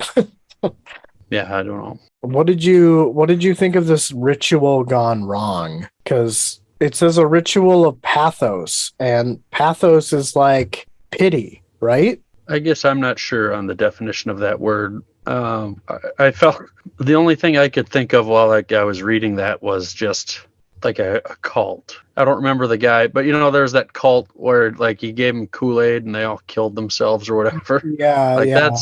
that's what I thought of. That's the only comparison I could make, I guess. Well, I mean, it kind of makes sense, right? Like, I guess I didn't even think of it from a cult perspective, but from what I'm gathering, the ritual was, converting people into soul taken into divers, because that was, I guess, like the old school way. It was like an alternate to ascension. So I'm kind of wondering if ascension at this point means like heaven and death is like hood. But heaven isn't necessarily like an end all. It's kind of like a way of reincarnating as something powerful. I don't know. I guess I'm not sure either. It's kind of like if you die, you don't get a second chance. But if you ascend or go to heaven, you get a second chance, but you are like something else or somebody else, or you have powers that you didn't have before. I don't know. That's just me thinking as you're talking, as we're talking here. So yeah, I like it. Bouncing ideas off each other. absolutely. Absolutely. And I think, in some of these next sections too, they're kind of meant to go hand in hand. So I think we can revisit some of those concepts too. Yeah. Yeah. So Go ahead. What? I was just gonna say, I know that you had some other comments. What were they? Yes, and maybe I didn't summarize this part of it, but or maybe I'm just not remembering. But did it say if Heberick was touching? Did he touch one of these statue people or no? Because I kind of feel like he was like it was almost like a reading, especially this one like that looks like it could be Lady Gassine's sister. And Culp said this one looked like it had been emptied out.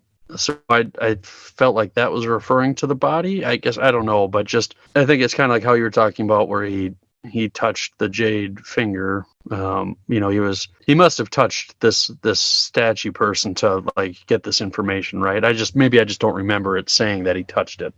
I don't think that it is explicitly stated that he touched it, but that's just what I'm assuming too. Is that Okay. he has to touch it to know. And it, Culp touches him on the shoulder and he comes back.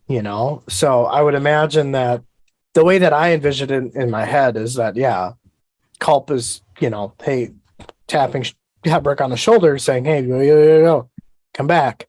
And then Hebrick does.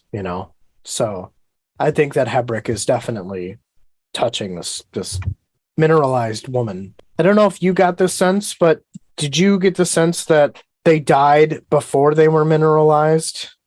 I guess I wasn't sure. I mean, it would be kind of a shitty way to die if you're just slowly being turned to stone, but you're still alive through that process. Well, because like the way I had it in my head is like the way that everything's stated is ritual gone wrong, a ritual of pathos, of pity. So my guess is that this first empire, so to speak, their ritual was to turn people into soul taken and divers, which is kind of mentioned in the next chapter or the next section. Oh, you read ahead. I see. Okay. No, I didn't read them. And then my guess is these Imperial Guardians or the Imperial Custodians, Immortal Custodians, or whatever they're called, killed them to stop the ritual, and then the city flooded, and then Raraku dried up. Not necessarily like right after each other, but killed them. Centuries go by, city floods. Centuries go by, dries up. That kind of a thing. Okay. I've got, I guess, like my last point for this chapter. I don't think it's going to contradict what you said, but I guess maybe just a different viewpoint. But it says that the flood was born of distant events. The immortal custodians had already come and gone. Culp asked who they were. I think we brought it up before, but they must be the Talanimus. Yeah. But this flood born of distant events made me think of the Solanda.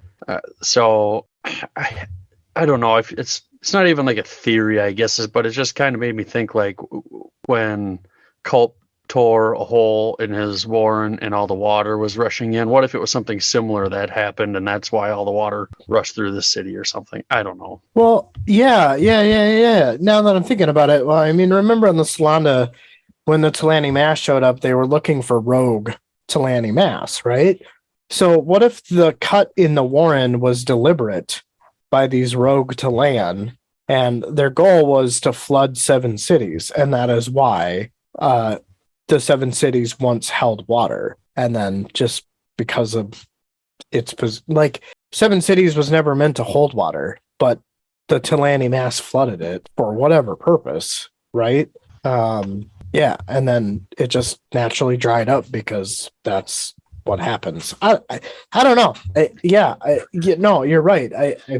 It definitely has elements of the Solanda in there, so maybe that's part of the different perspectives too. It's I wouldn't even call it like a half-formed crackpot theory. It's just like a half-formed crazy thought, I guess. But yeah, I don't know. It reminded me of it though. That's all I could think. Yeah, no, I definitely see where you're coming from with that one. But yeah, what to make sense of it, this is the section that just is, there's so much mystery around it, and it's totally intentional. Like it's meant to be that way, in my opinion. But it's still cool. It was a really cool section. Yeah. This whole section with Culp, Felazin, and Hebrick is really good, in my opinion. I really liked this part of the chapter. I agree. But yeah, I suppose it's my turn, isn't it? It is your turn. Okay. All right. The chamber's mineralized occupants numbered in the hundreds, and they were all elderly. Their deaths had all seemed peaceful, which was juxtaposing to Felazin. She thinks to herself that not all means are tortured, and Hood didn't care how the deaths happened, or so Hebrick had claimed. She felt the god of death was with her now. She found herself simping on him as if he was her lover, driven deep inside of her with a claim that felt permanent. She felt reassured by this thought. She has another thought about how she fears Hebrick and Culp. It was said that the gods feared mortals, and she wondered if she had an essence of Hood. And that was why she feared the pair. Hood must dream rivers of blood like herself, and perhaps she had been his this whole time. Hebrick turned to look at her, regarding her with his eyes. Felazin couldn't help but wonder if he read her mind just then, or if he could even do that. The chamber ended in a portalway that tunneled their path into a low-ceiling tunnel. Culp, sourceless light shone as they progressed forward. They came to what had once been a street. In the street lay more bodies. Hebrick said that they came upon different memories. Culp crouched down beside a figure, a soul taken caught in the act of veering into something reptilian. The ex-priest said that soul taken and divers, the ritual unleashing powers that ran wild. Like a plague, Culp's eyes found another figure almost lost in a pile of corpses. Felazin approached the figure. She had seen these before on the Solanda. It was Talani Mass. Culp said that these were the immortal custodians. Hebrick agreed and stated that they took losses here. There is a bond between Talani Mass and Soul Taken and Ivers, a mysterious kinship that came as a surprise to the dwellers of the city. Even though the city had called themselves the First Empire, the Talan would not have liked that. What drew them here was the ritual, and they made things right. Culp wonders what's beginning now that they've had brushes with Soul Taken and the Amass. Hebrick says that he doesn't know. A return to that ancient gate? Another unleashing? Culp asked if the Soul Taken dragon they followed was undead. Hebrick elaborated that it was Talani Mass and that it was a bone caster, potentially the old gate's custodian, drawn once again to the chaos. Hebrick stops explaining and states that he can smell water and they should move on. So I feel like a lot of the things that we discussed in the previous section bleed into here a little bit. What I would like to talk about is kind of how you theorize about Malazan dying. I feel like her whole thing with Hood here, like almost to the point where she feels that Hood is her lover, is just a very dark way of saying that like Hood has claimed her and she feels okay by that. She's like, okay, cool. I like this. I'm actually reassured and comforted by this thought, you know? She's getting dark. Yeah, she definitely is. And the other thing is this whole like Talani Mass and Soul Taken Divers, so that there's a bond between them. So I'm pretty sure that from what I've gathered here is that the Talani Mass didn't like the fact that these people, for one, were calling themselves the First Empire, which the Talani Mass feel that they are. And secondly, the Talani Mass did not like that they were, I guess, just unsolicitedly turning themselves into Ivers and Soul Taken, as if the Talan have ownership of that process, I guess is, as I'm thinking about it, kind of what makes sense to me in this moment. I don't know how you feel about that, but again, just so much damn mystery. Yeah, I don't think I can shed any additional light onto it. Then I don't think I can really add anything to it, unfortunately, to try and enlighten you. I'm not sure. Yeah. I mean, it kind of seems like, we've got the Path of Hands, right? At the end of this section, it kind of, as Culp and Hebrick are talking about, the Soul Taken dragon and that it's a bone caster and the old gate's custodian, like, makes me seem that the Path of Hands is not what's currently happening with the Path of Hands is not something new. It's something that's been done before. And I think that potentially this ritual may be the beginning of the Path of Hands, or what started it, or maybe it was the attempted Path of Hands.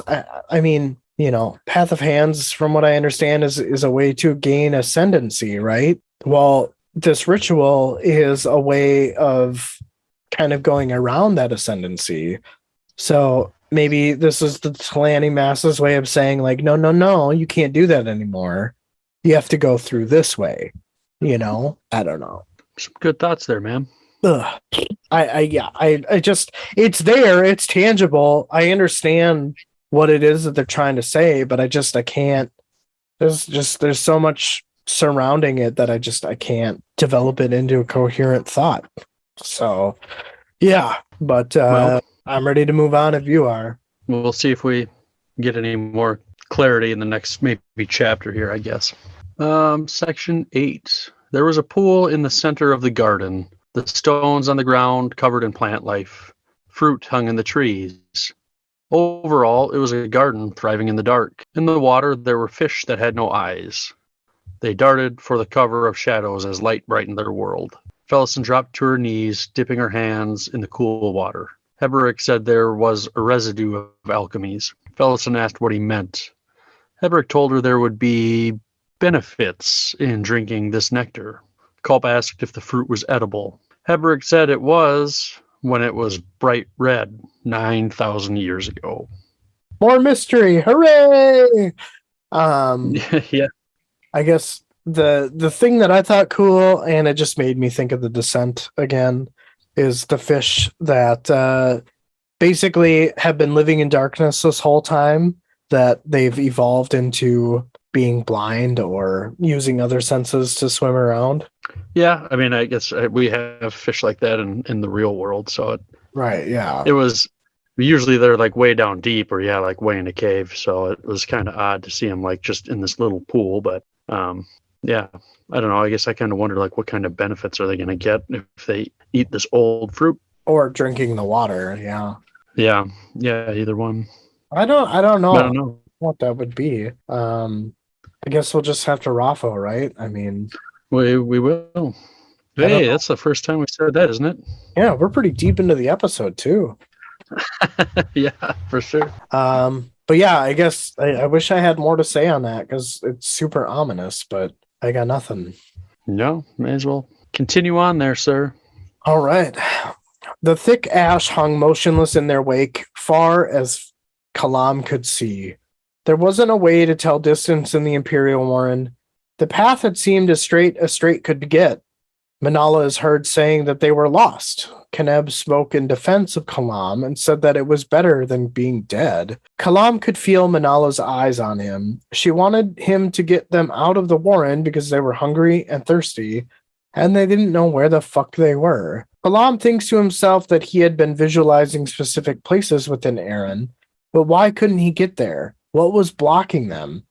Kalam answers Manala's question by saying that they weren't able to leave yet, and that even by Warren, Aaron was still far away. Kalam uses this statement to reassure himself and his thoughts. Manala states that something is wrong and that she can see it on the assassin's face. The taste of ash, its smell, its feel had become a part of him, as well as the others. He had suspicions of what the ash was, but he kept himself from those suspicions, as the thought was too ghastly. Keneb is heard asking Kalam if they should move on.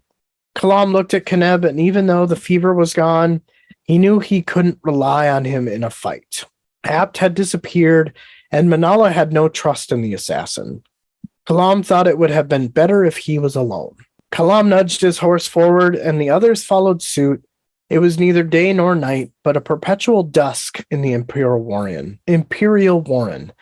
No sense of time except for one's body's natural rhythm of hunger and sleep. Eventually, though, as those were deprived, one lost the sense of time as it became meaningless.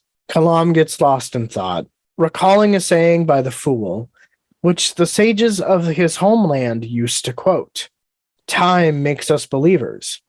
Timelessness makes us non-believers."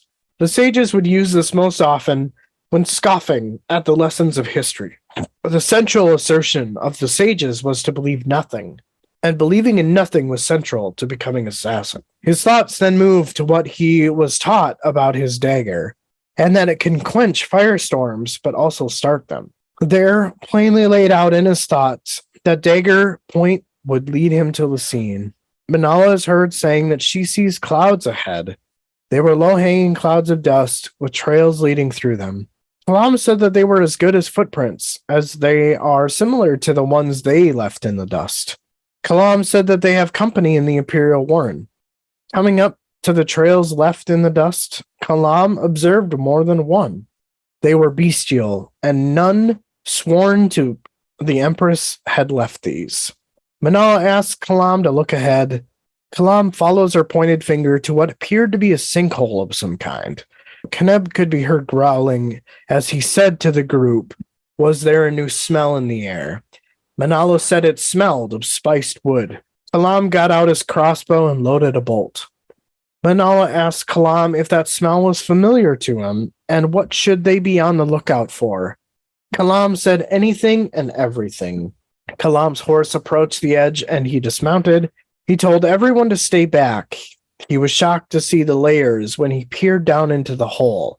The layers told of past variations in the temperatures of the fire that had incinerated this land. His gaze slowly made it to the floor where he saw rusted and corroded mechanisms. Some of the group can be heard saying, "Well?" Kalam returns to his horse and explains that there are strange mechanisms at the bottom, and the only time he's seen machines like this was in Darujistan, with the temple that housed Icarium's Circle of Seasons, and it was said that it measured the passage of time. Keneb grunted. Kalam asked, "Hey, what's up?" Keneb explains that he had heard a rumor that was months old that a Carium has been seen. It was during a reading from the Deck of Dragons. He went to explain that the company had pulled together some funds to pay a seer to read the Deck of Dragons. The seer stopped at the first card and wouldn't continue. Kalam asked what card it was. Keneb said that it was one of the unaligned cards. Obelisk, he thought. The seer had claimed that it was a Carium's doing, and that he was seen with the trell in the pan pots and Odon. Manala blurts in and wonders if any of that really matters. Kalam thinks to himself that Obelisk was the past, present, and future. Time. And time has no allies. Kalam comes out of his thoughts and answers Manala. They rode on, skirting the pit.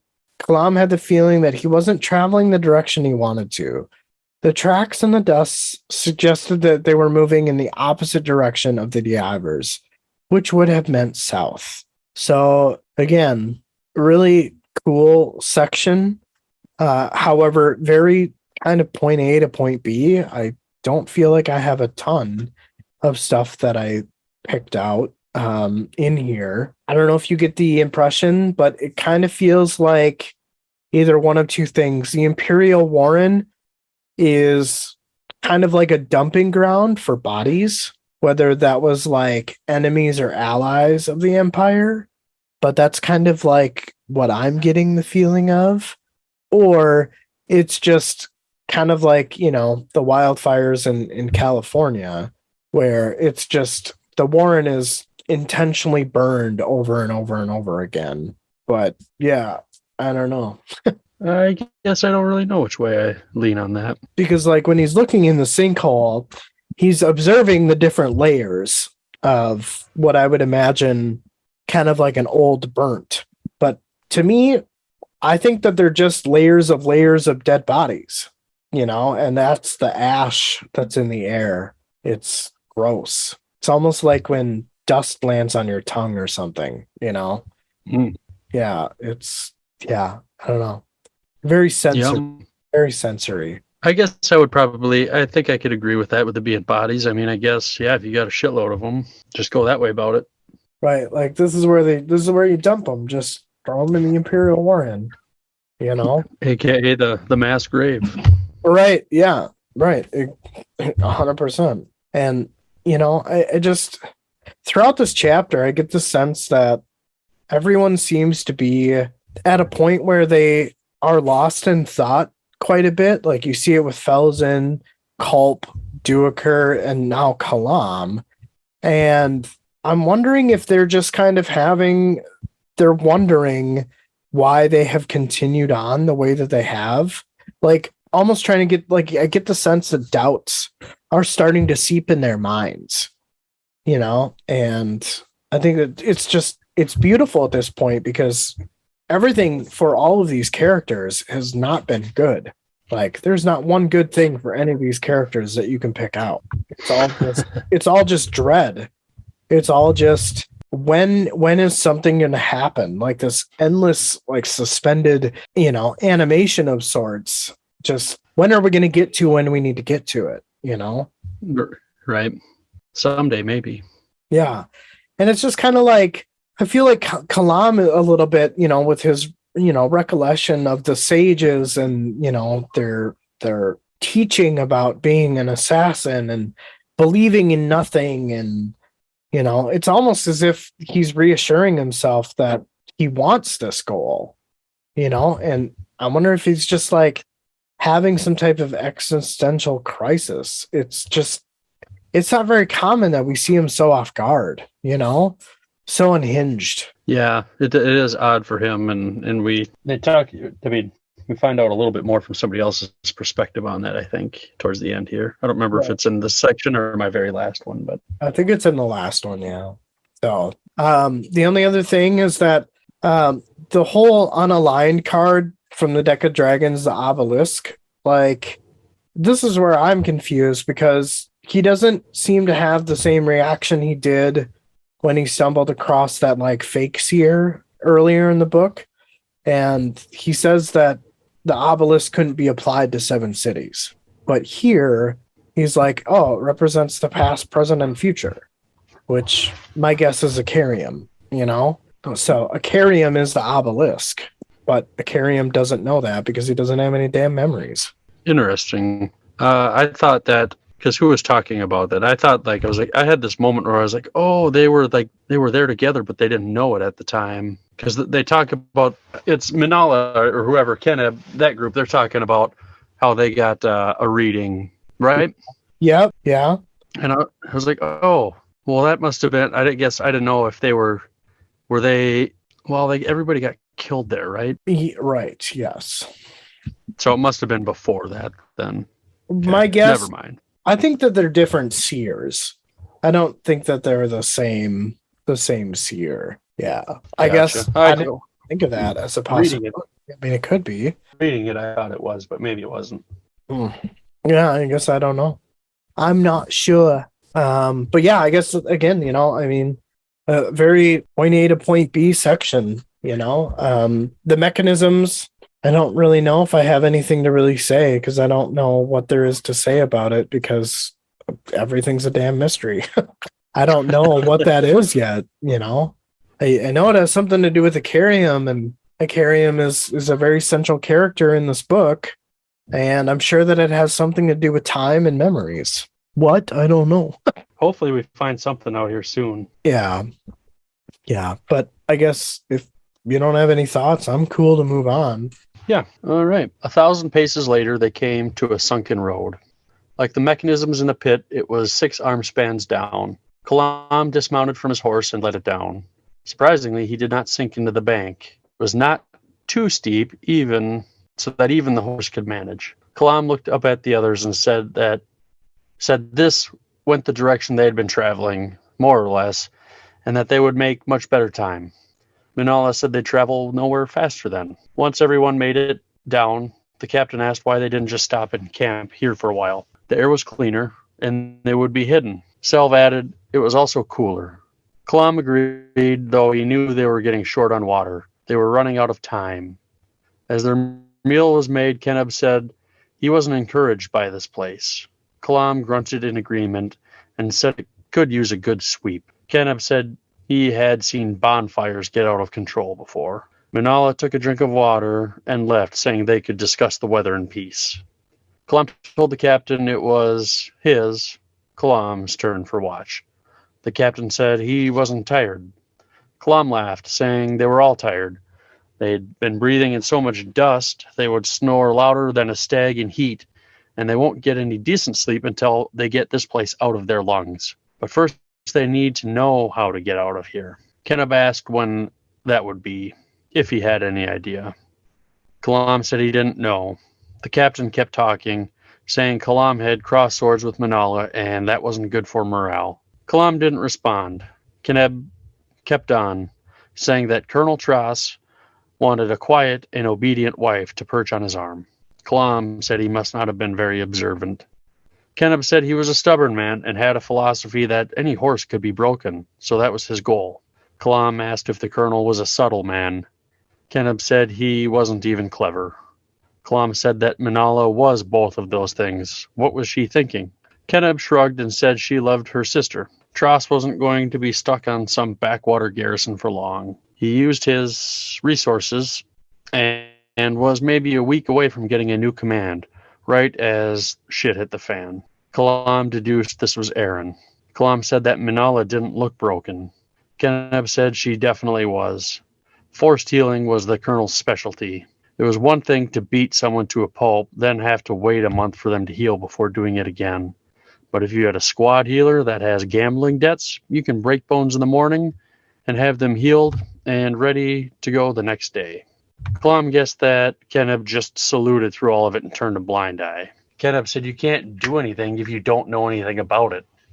But even if he had a suspicion of what happening, well, it was Selv who discovered it. So he went to go confront the colonel about it, but the rebellion had already started.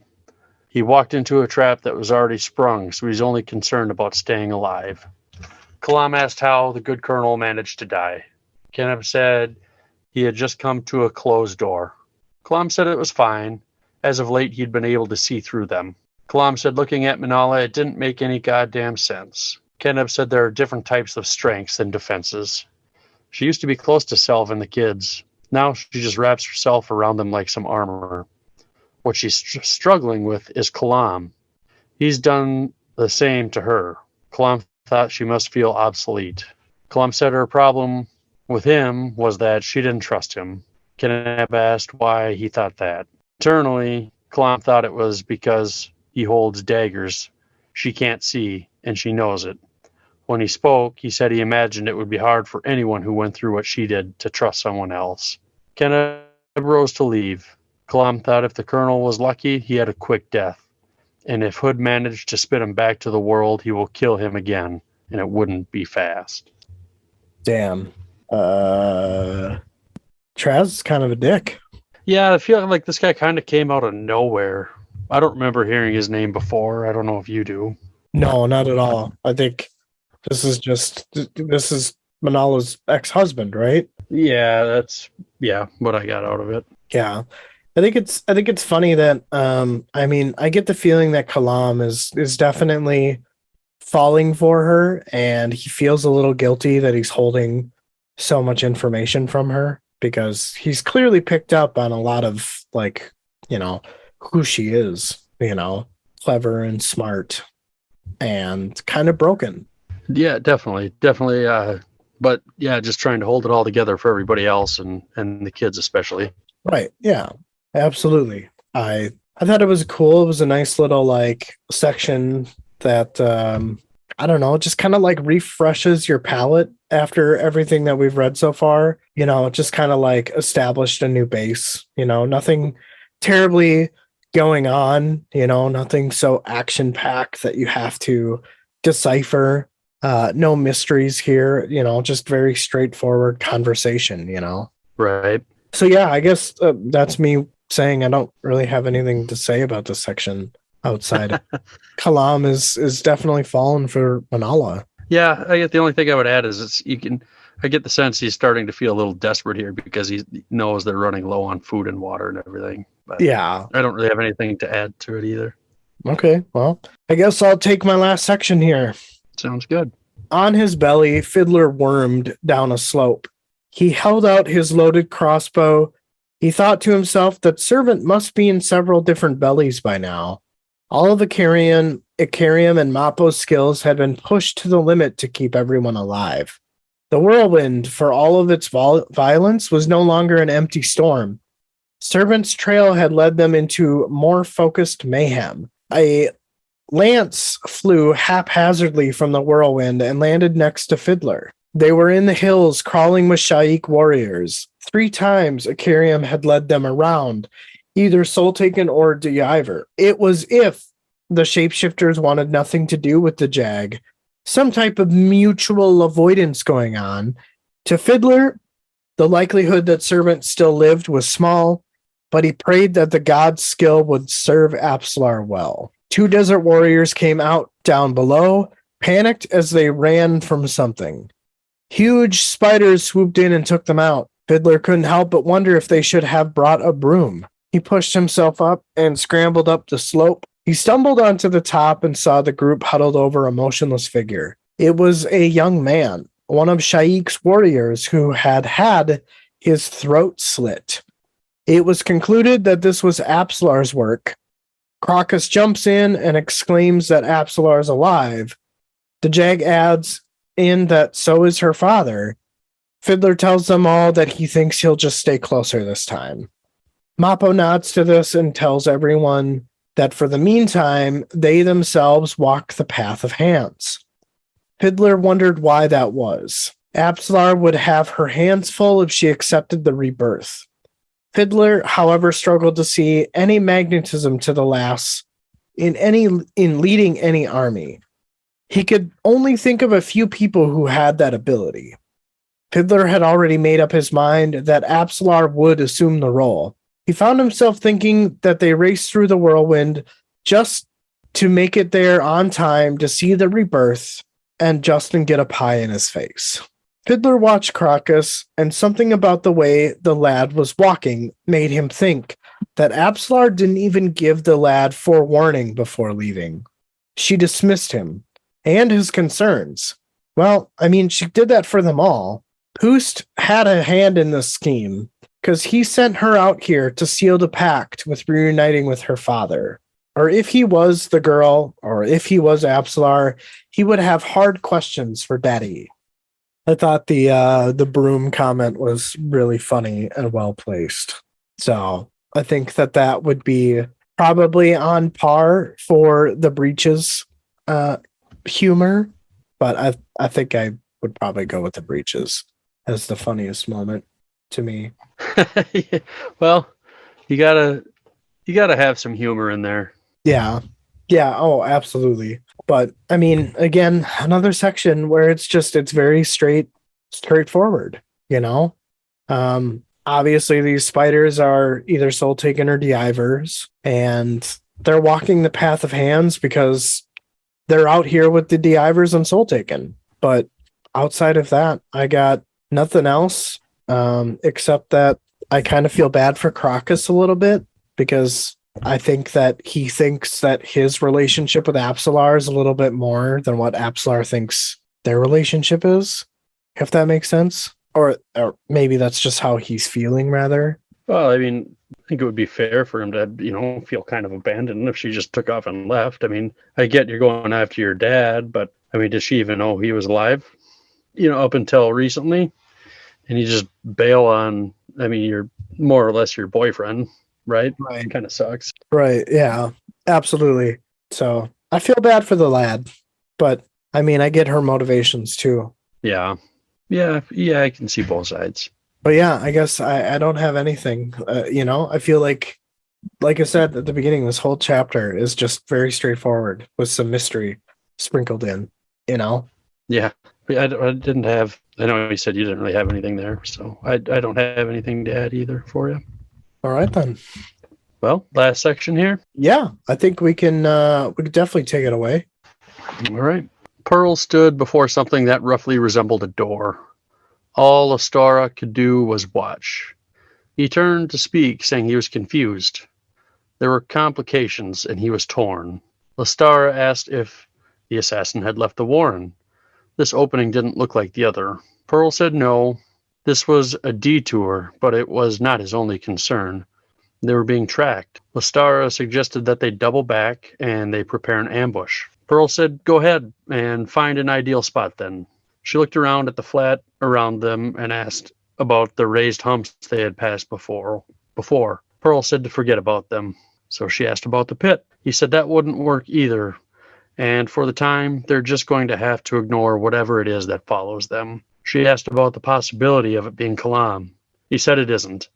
They are tracking him, and thanks to her, his mind wanders, and therefore, so does his path. Rather embarrassing for a man such as Kalam. He's rather disappointed in him, actually. Anyways, they've gone off path a ways, and some assistance is now required. Nothing that will take much time, as the Empress agrees that Kalam's journey does pose a risk to her. Pearl removed his cloak, revealing his weapons, throwing stars and knives. He checked over everything. Lestara asked if she should wait here. Pearl said it was up to her.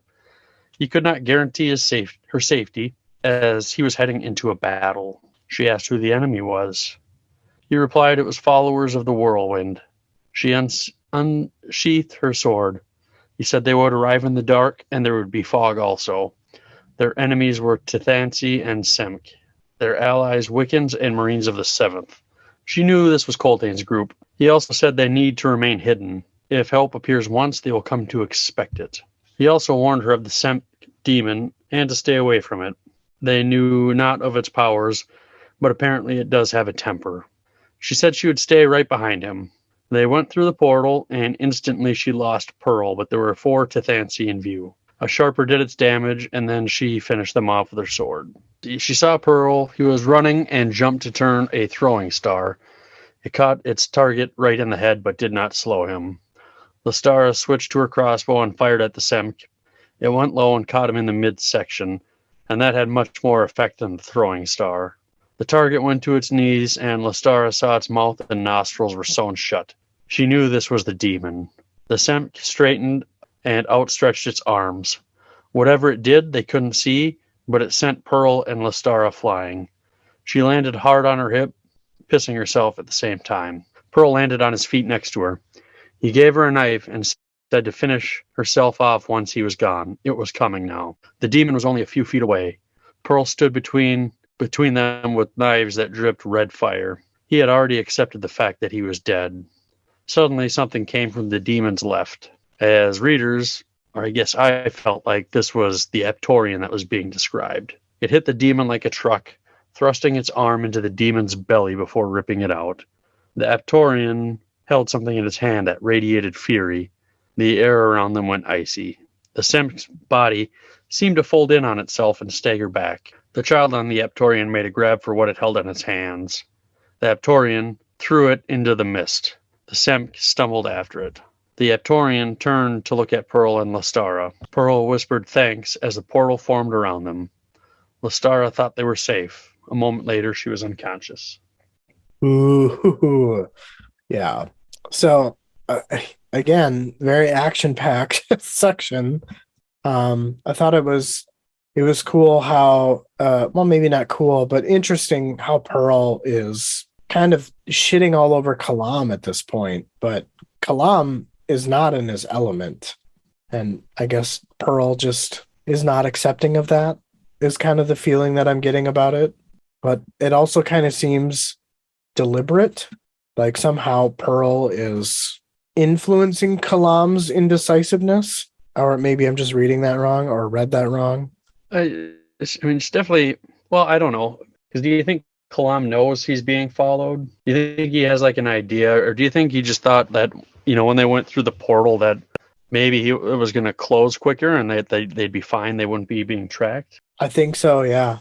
I think that he is maybe has a little bit of false sense of security here. But then I guess I don't understand. I mean, if he thinks they're fine, I guess I don't really understand why he's, it must be Minala then that's making his mind wander, right? Yeah, I think so. She's a distraction to him, and he can't focus on where he needs to go. So he's essentially like going in circles in the Imperial Warren.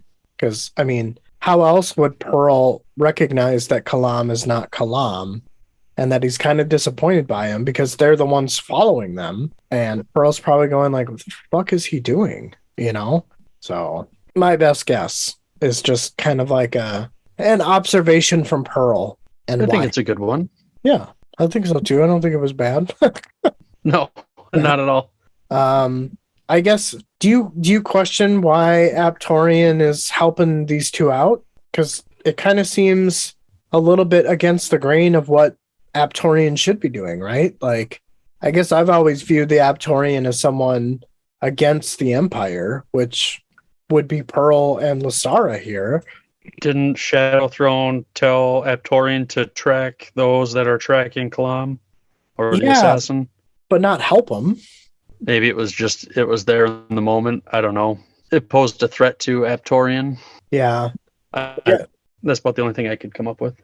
Well, do you remember how earlier in the chapter how Sormo is explaining that the Semp spent itself and that's why it no longer chased Nil inward?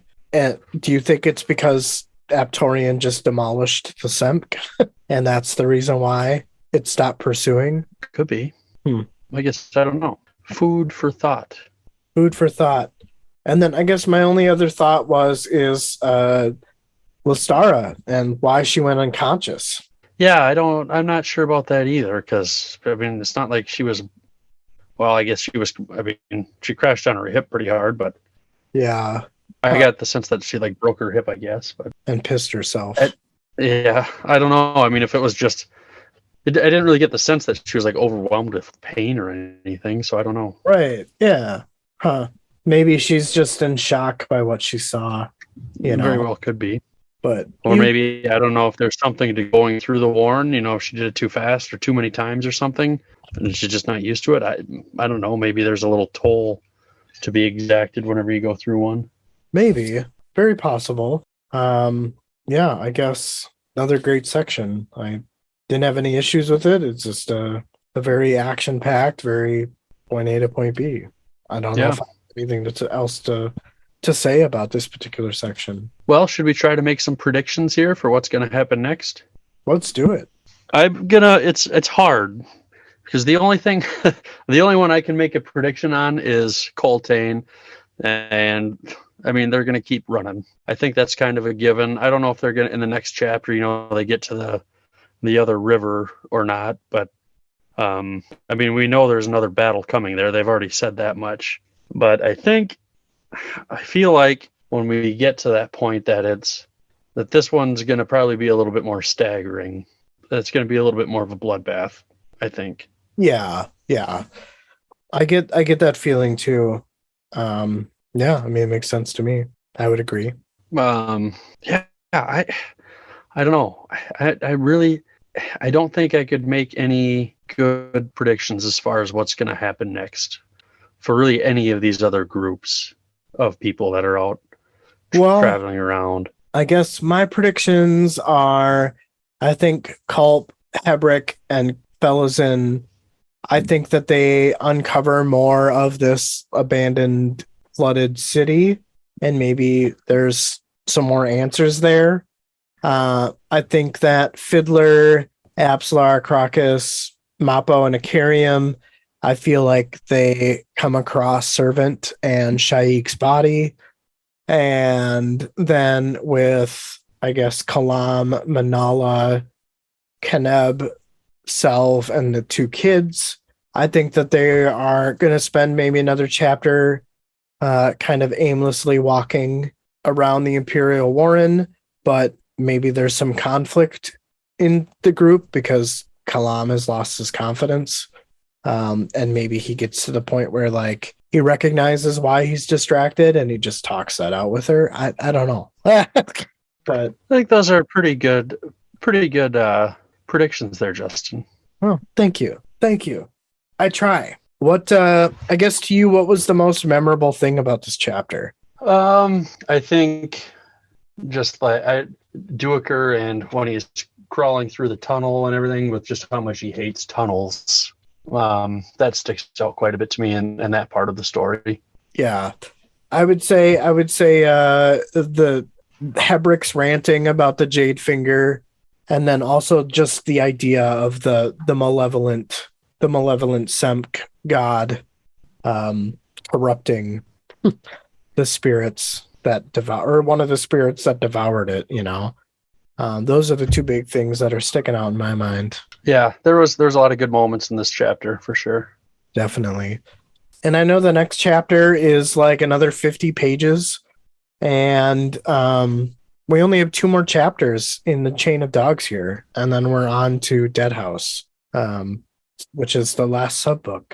We're getting there. Yeah, I'm excited to read on. It's again every time I read, summarize, and then record, I feel like it's been a year since I've read, the next thing. But I'm excited. Yeah. I'll be able to read on my trip. Hopefully I get some time to do that.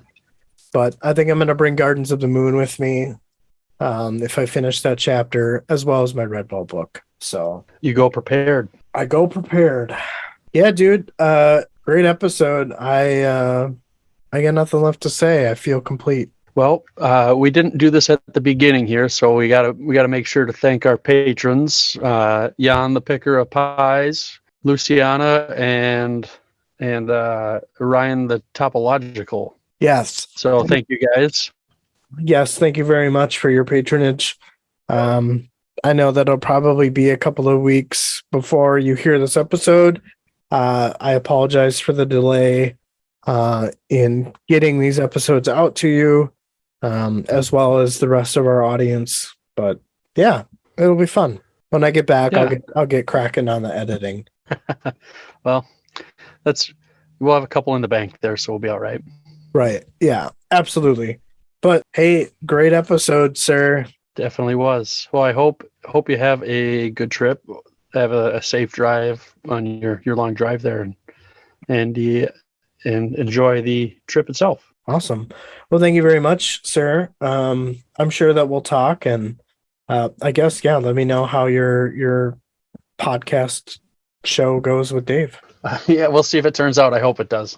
I'm sure it'll be just fine. I I have appreciate the confidence in you. confidence. Yes. But yeah, I guess with that, I bid you adieu and enjoy the rest of your night, sir. Bon voyage. Bon voyage. See you, man. All right, later, man.